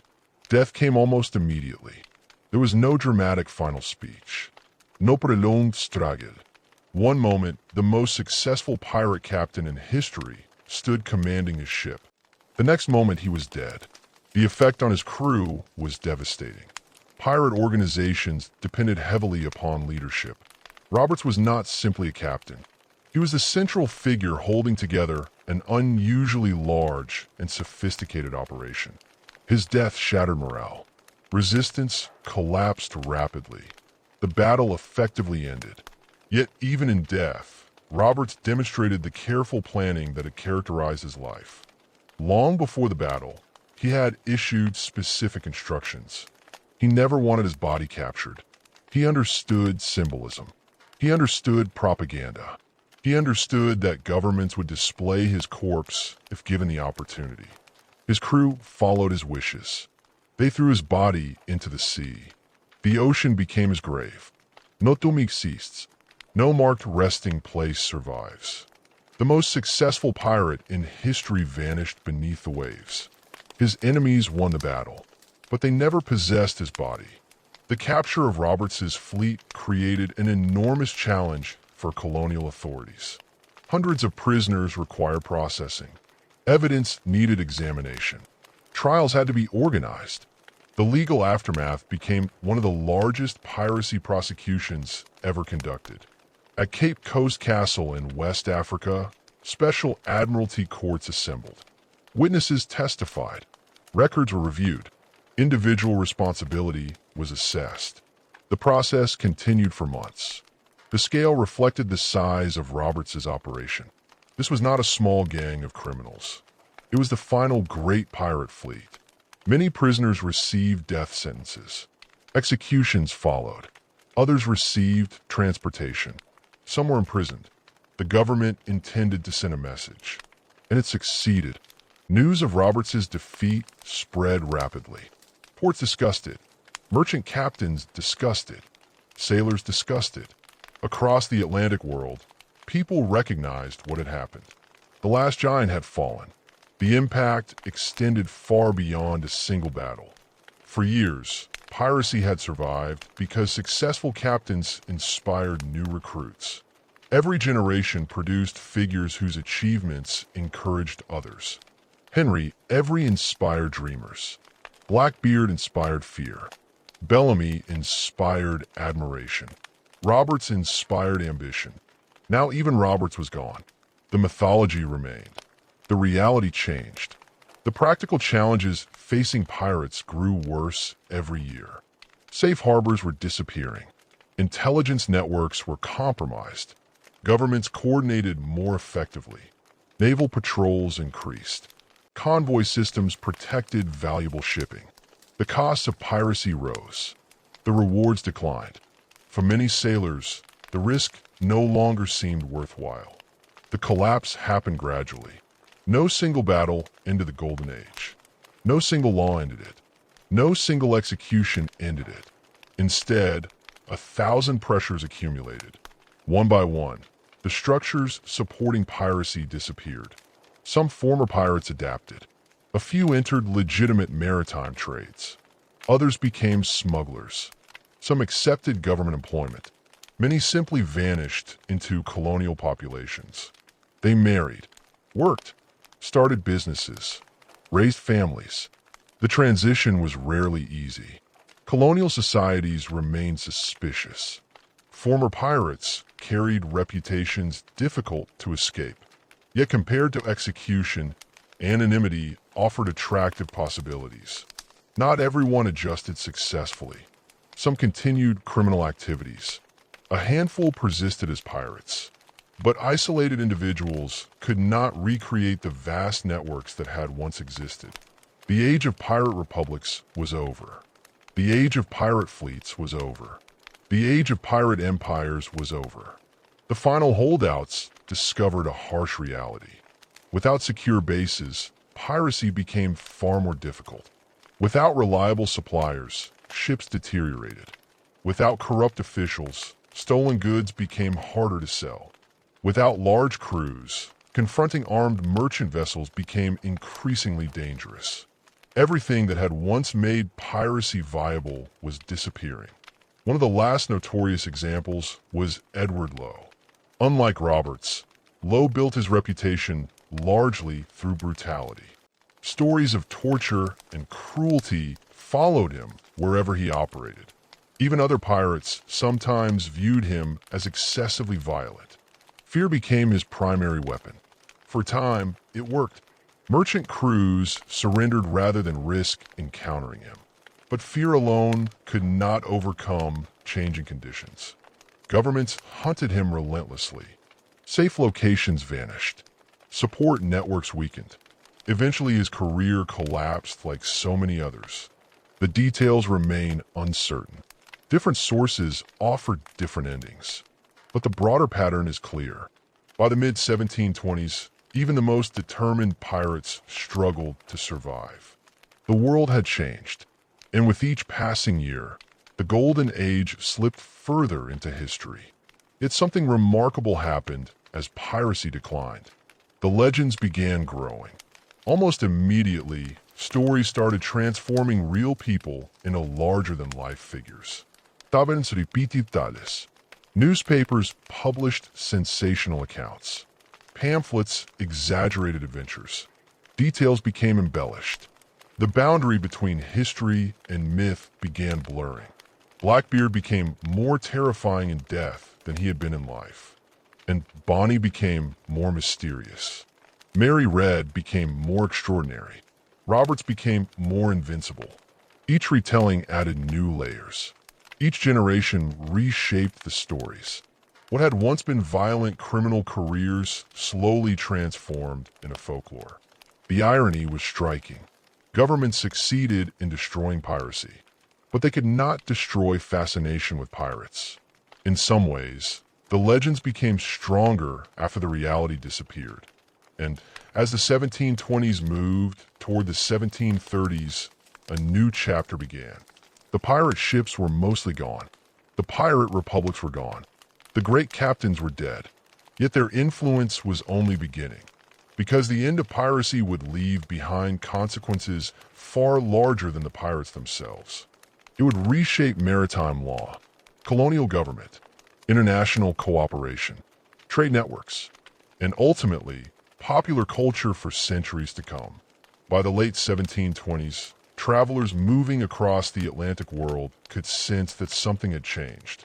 Not all at once, not dramatically, but steadily. The sea felt different. For decades, merchant captains had sailed with constant anxiety. Every unfamiliar sail on the horizon raised questions. Every isolated stretch of ocean carried risk. Every voyage required calculations about pirates, privateers, storms, and warships. Now one of those dangers was fading. The pirate fleets that had once dominated entire regions were gone. The names that had terrified merchants were disappearing into history. The transformation was visible everywhere. Nassau offered perhaps the clearest example. Only a few years earlier, the harbor had been crowded with pirate vessels. Captains celebrated victories in waterfront taverns. Merchants negotiated the sale of stolen cargo. Crews spent fortunes almost as quickly as they acquired them. The settlement had functioned as the unofficial capital of the pirate world. Now it looked different. Royal authority governed the harbor. Military fortifications overlooked the town. Colonial administrators supervised commerce. Ships arriving carried legal cargo. Warehouses processed legitimate goods. The atmosphere of rebellion and uncertainty had largely vanished. Woodes Rogers, despite constant financial difficulties and political challenges, had succeeded in accomplishing something many believed impossible. He had broken the pirate republic. The process was not easy. It required military pressure, diplomatic skill, careful administration, economic incentives, and perhaps most importantly, patience. Many former pirates accepted pardons because Rogers offered them an alternative. The government could punish, but it could also forgive. That combination proved powerful. Former pirates entered legitimate trades. Some became fishermen. Others worked aboard merchant vessels. A few established businesses. Not every rehabilitation succeeded. Some men returned to crime. Some struggled to adapt. Yet enough succeeded to weaken the foundations of pirate society permanently. The same pattern emerged elsewhere. Throughout the Caribbean, ports that once tolerated piracy gradually adopted stricter controls. Harbor officials inspected ships more carefully. Customs officers monitored cargo more aggressively. Governors faced increased oversight from London and other European capitals. The age when local authorities could openly cooperate with pirates was ending. Political realities had changed. Merchants demanded security. Governments wanted revenue. Both objectives required stable trade routes. The suppression of piracy became part of a much larger transformation occurring throughout the Atlantic world. Empires were growing more organized. Colonial administration was becoming more sophisticated. Communication between distant territories improved. Navies expanded. Financial institutions matured. The 18th century increasingly favored bureaucracies rather than outlaws. In many ways, pirates had thrived in the gaps between systems. As those gaps narrowed, opportunities disappeared. The legal changes were equally significant. One of the most important consequences of the anti-piracy campaigns was the expansion of admiralty law. Before the Golden Age, prosecuting pirates often involved complex jurisdictional problems. Where should trials occur? Which court possessed authority? How should evidence be gathered? What legal standards applied? Years of conflict forced governments to develop clearer answers. Special admiralty courts appeared throughout colonial territories. Procedures became standardized. Rules became more consistent. The resulting legal framework influenced maritime law long after piracy itself declined. International cooperation also reached levels rarely seen in previous centuries. For much of European history, rival powers viewed one another with suspicion. England, France, Spain, and the Dutch Republic competed constantly. Wars erupted regularly. Colonial conflicts remained common. Yet piracy had demonstrated something important. Certain threats affected everyone. Regardless of political differences, merchants from all nations wanted safe trade routes. Governments from all nations wanted reliable commerce. This shared interest encouraged collaboration. Information was exchanged. Suspects were tracked across borders. Naval forces occasionally coordinated efforts. The foundations of future international maritime cooperation began taking shape. Trade benefited enormously. Shipping costs gradually declined. Insurance rates stabilized. Merchants expanded operations into areas previously considered too dangerous. Investment increased. Commercial networks grew. The Atlantic economy entered a new phase of development. Ironically, the same trade systems that pirates had once exploited now became strong enough to help eliminate piracy itself. Former pirate strongholds experienced especially dramatic transformations. Places that once depended upon stolen wealth sought new economic identities. Some succeeded, others struggled, but none returned to their previous role as pirate capitals. The infrastructure remained, the people remained, yet the culture changed. Generations that grew up after the Golden Age encountered stories about pirates rather than pirates themselves. And that distinction mattered, because memory began reshaping reality.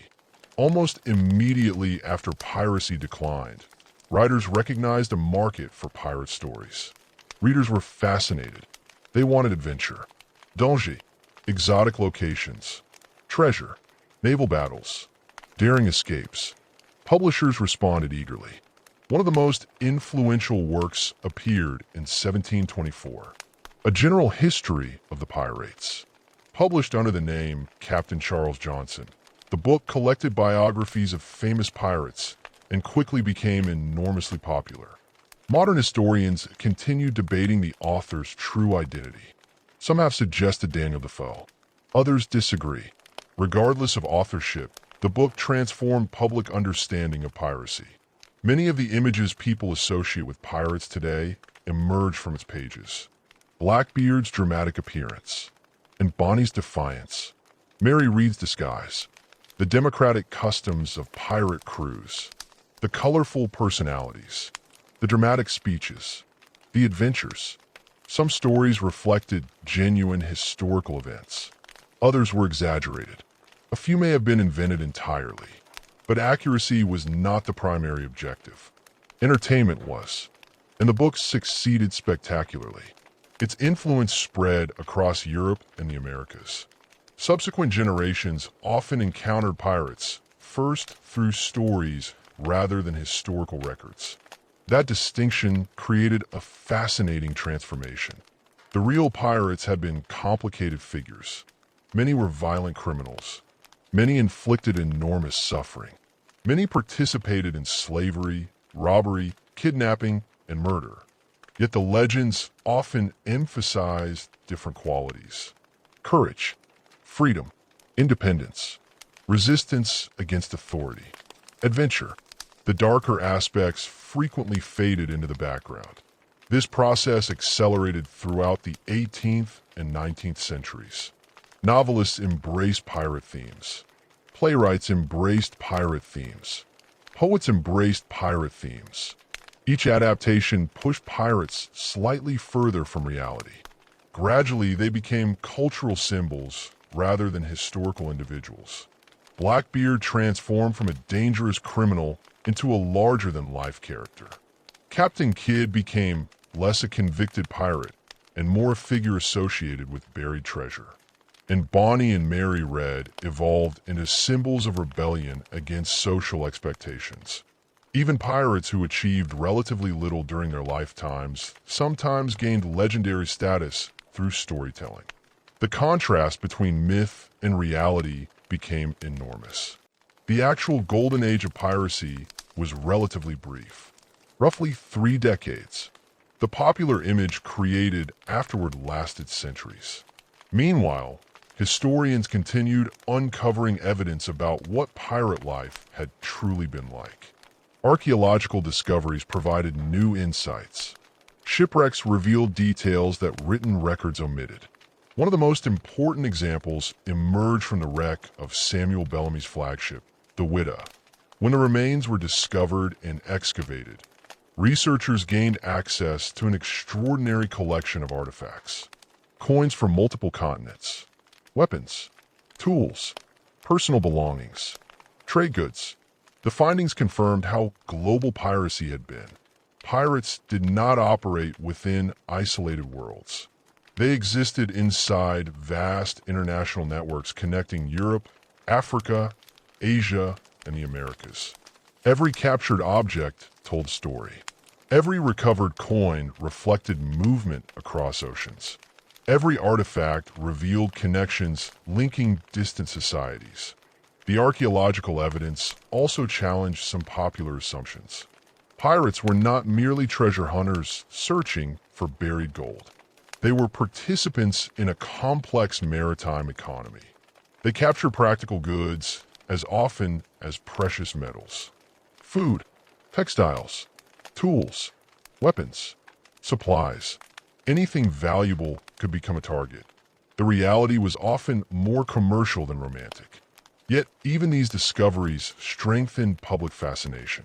The more historians learned, the more interesting the pirate world appeared, because beneath the myths existed a genuine historical phenomenon unlike almost any other. For a brief period, thousands of people rejected conventional authority. They built alternative communities, created alternative rules, operated across enormous distances, and forced some of the most powerful empires on Earth to respond. The fact that they ultimately failed does not diminish the scale of what they attempted.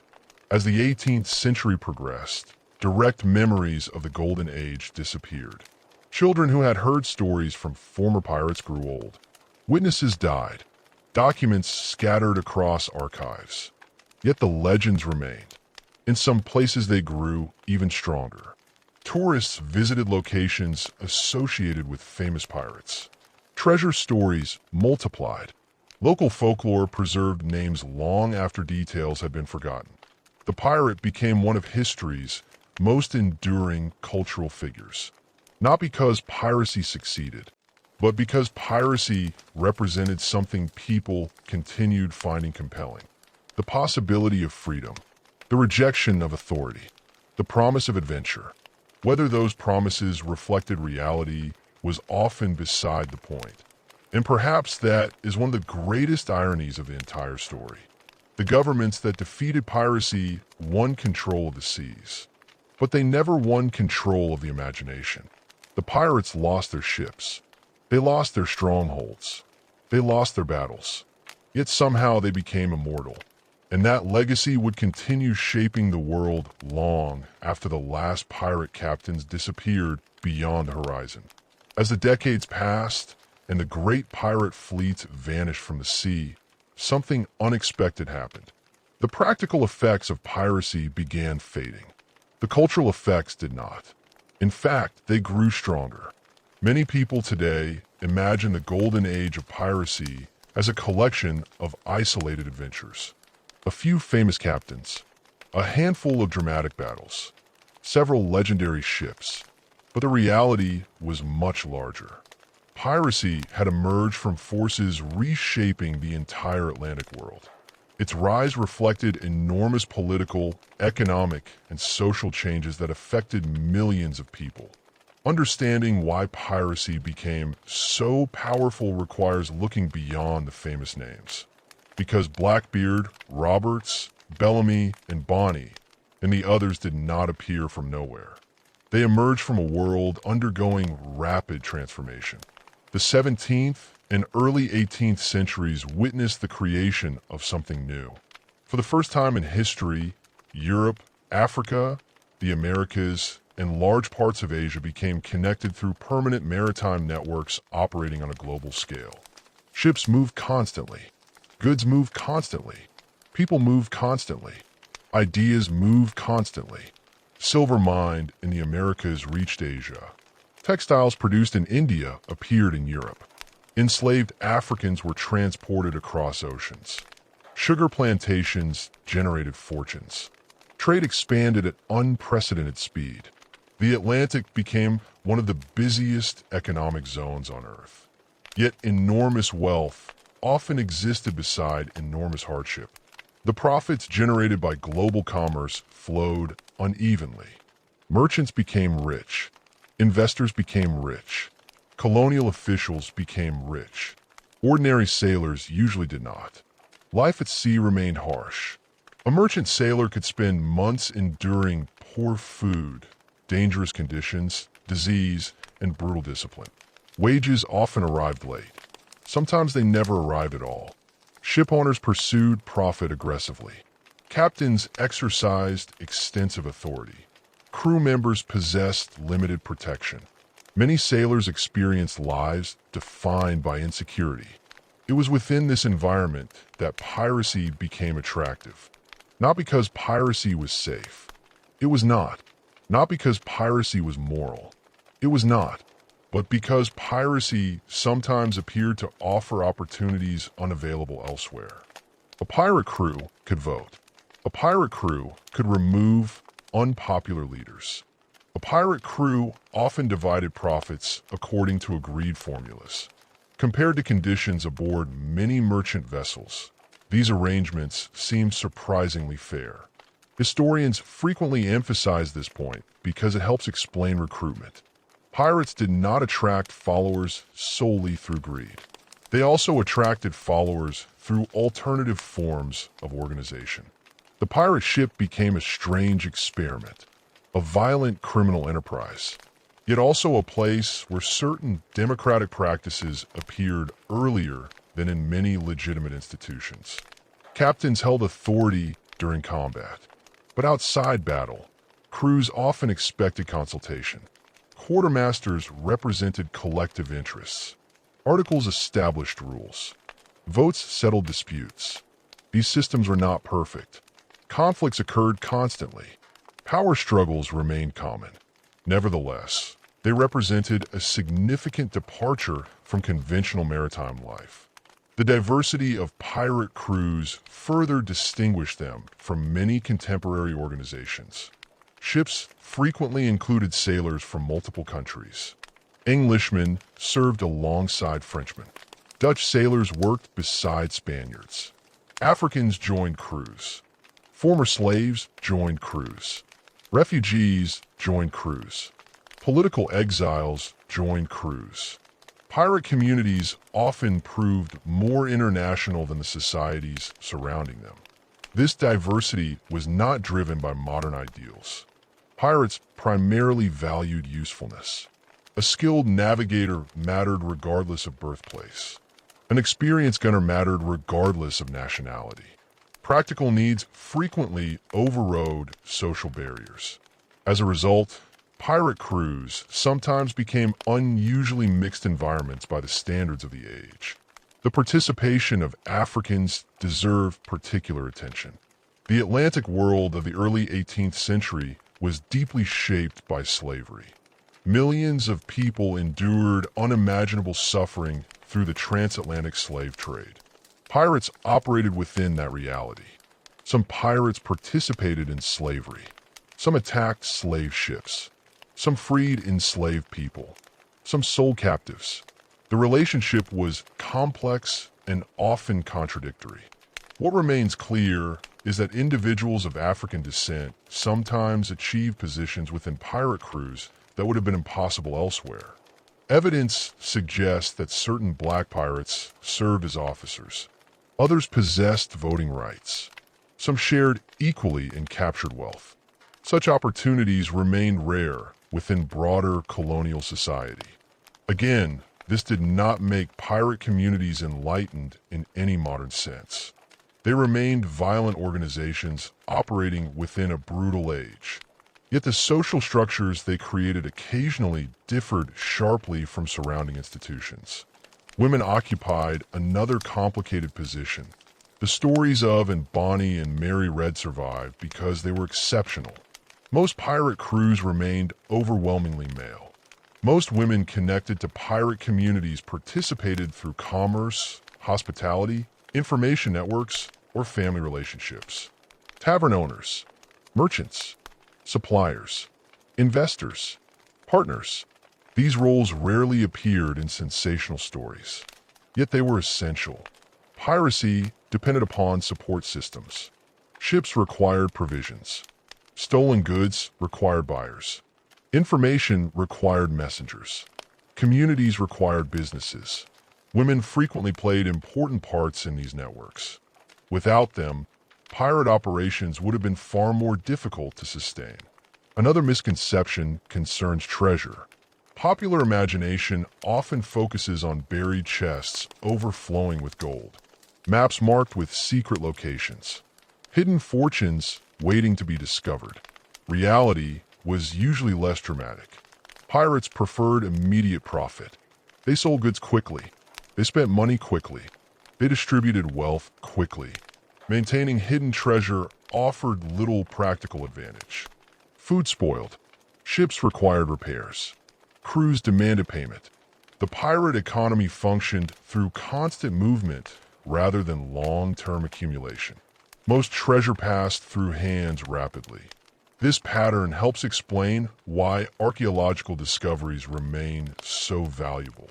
When pirate ships sank unexpectedly, they preserved snapshots of a world that rarely left extensive records. The Widow provided one example. Other shipwrecks revealed similar insights.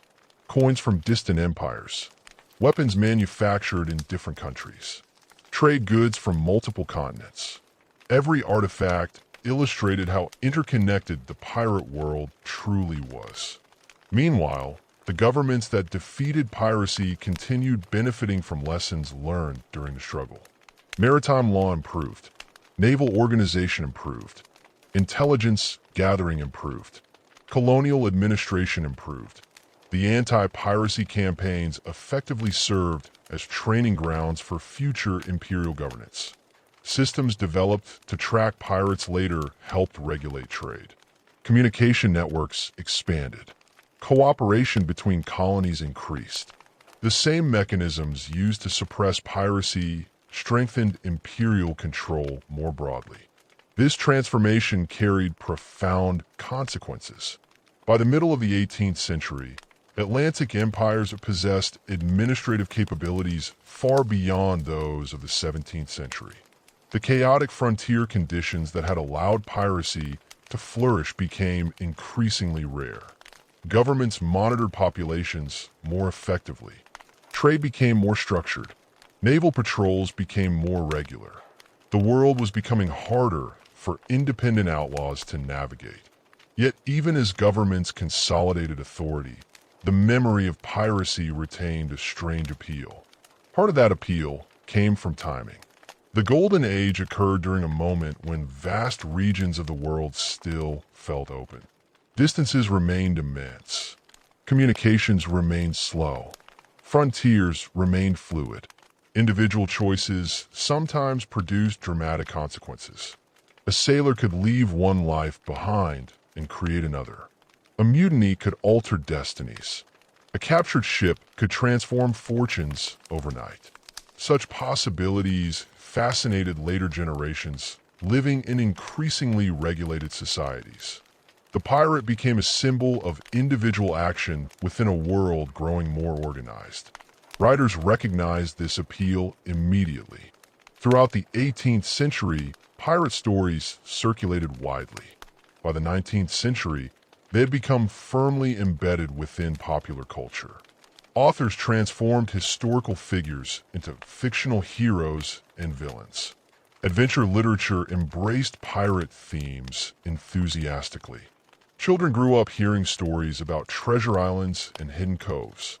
The historical details mattered less than the emotional power of the narratives. Freedom, adventure, danger, rebellion, exploration. These themes proved timeless. The result was remarkable. Many people eventually became more familiar with fictional pirates than real ones. The actual Golden Age lasted only a few decades. Its cultural afterlife lasted centuries. Even today, the image of the pirate remains instantly recognizable. The black flag, the captain standing on deck, the hidden treasure, the distant horizon.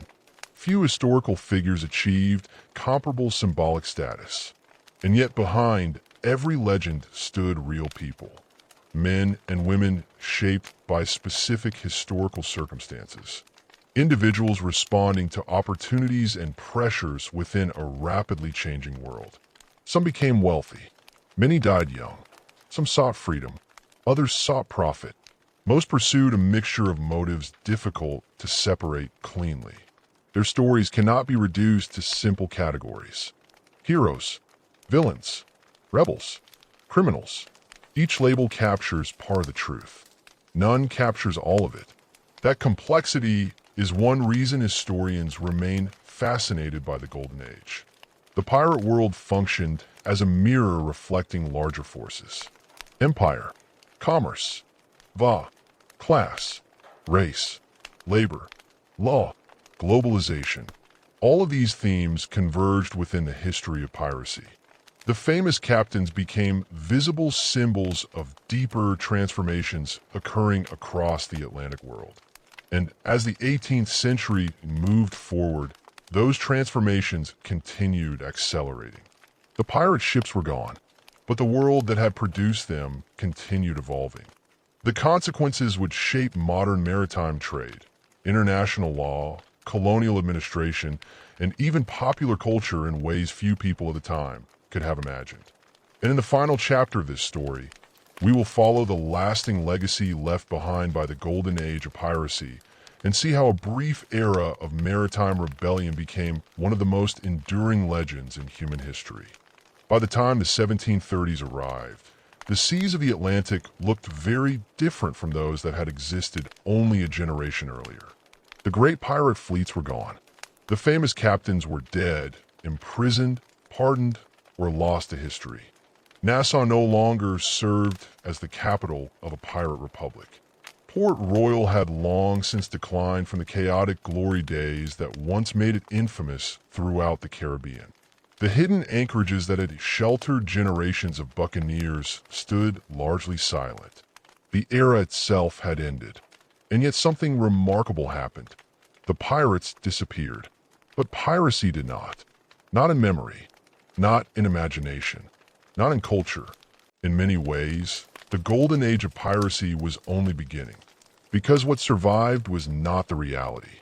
What survived was the story. The real pirates had lived difficult lives. Most never found great treasure.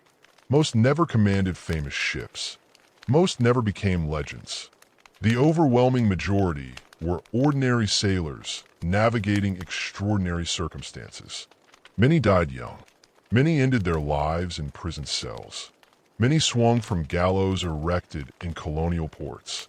The reality was harsh, but history often remembers symbols more than statistics.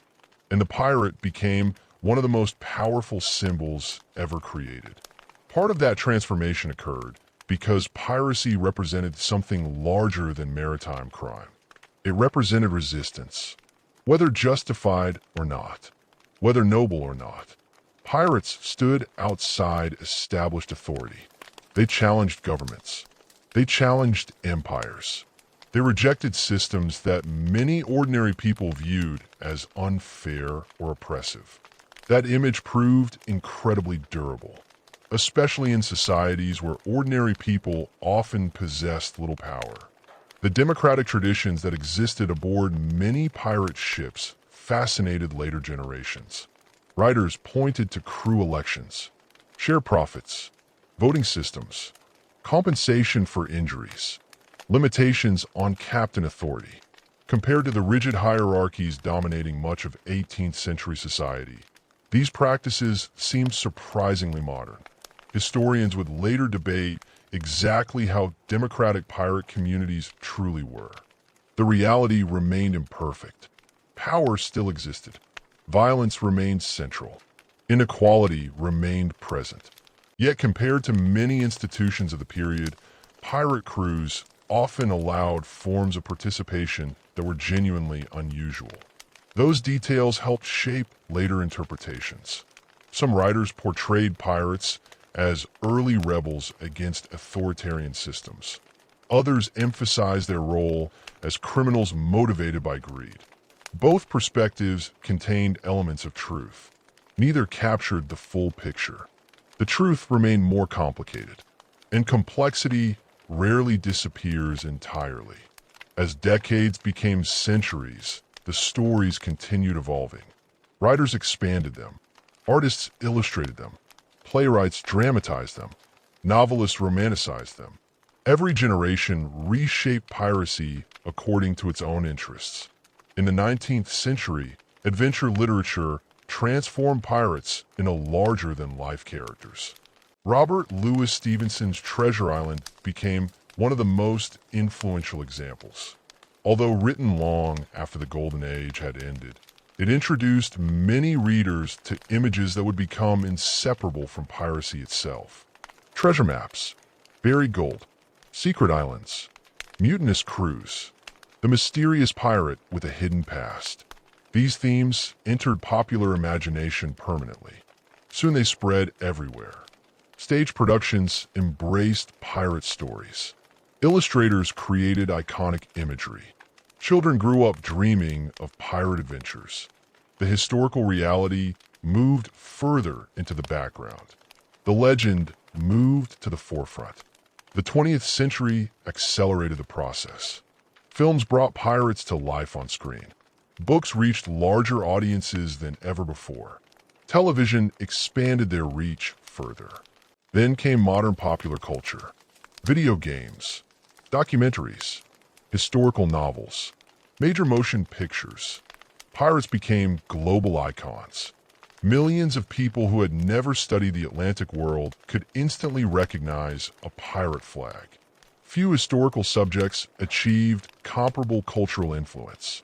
Yet beneath the entertainment remained genuine history. And that history mattered, because the Golden Age of Piracy revealed important truths about the world that produced it.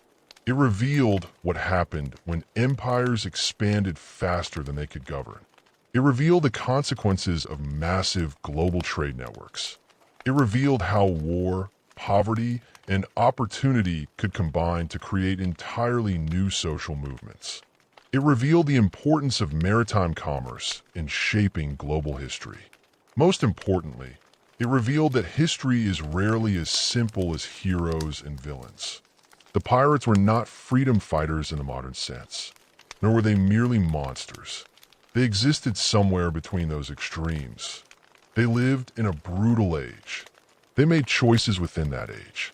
Some choices reflected courage. Others reflected cruelty. Many reflected survival. Understanding them requires accepting contradictions. The same captain who distributed profits fairly among his crew might also participate in violence against innocent merchants. The same pirate who rejected authoritarian control aboard his ship might engage in activities modern observers find horrifying. Human beings rarely fit neatly into categories. The pirates were no exception. Their world also reminds us how quickly circumstances can change. The Golden Age itself lasted only a few decades, a brief moment in the larger history of the Atlantic.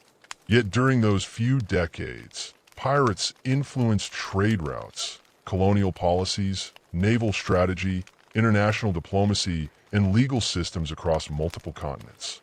Their impact far exceeded their numbers. That influence can still be seen today. Modern maritime law traces some of its development to anti-piracy campaigns. International cooperation against criminals operating across borders grew from challenges that piracy helped expose. Colonial administrations expanded because governments recognized the dangers of leaving frontier regions ungoverned. Even modern ideas about maritime security owe something to lessons learned during the struggle against piracy. The effects reached far beyond the Caribbean, far beyond the Atlantic, far beyond the 18th century. Meanwhile, archaeology continues uncovering new evidence. Shipwrecks reveal forgotten details. Recovered artifacts illuminate daily life. Historical records emerge from archives. Each discovery adds nuance. Each discovery helps separate myth from reality. Yet even as historians uncover more facts, the legends remain powerful. Perhaps because the legends speak to something timeless. The desire for freedom, the attraction of adventure, the fascination with people who reject conventional paths. These themes existed long before pirates. They will exist long after. That is why Blackbeard remains famous. That is why Bonny and Mary Red continue capturing attention.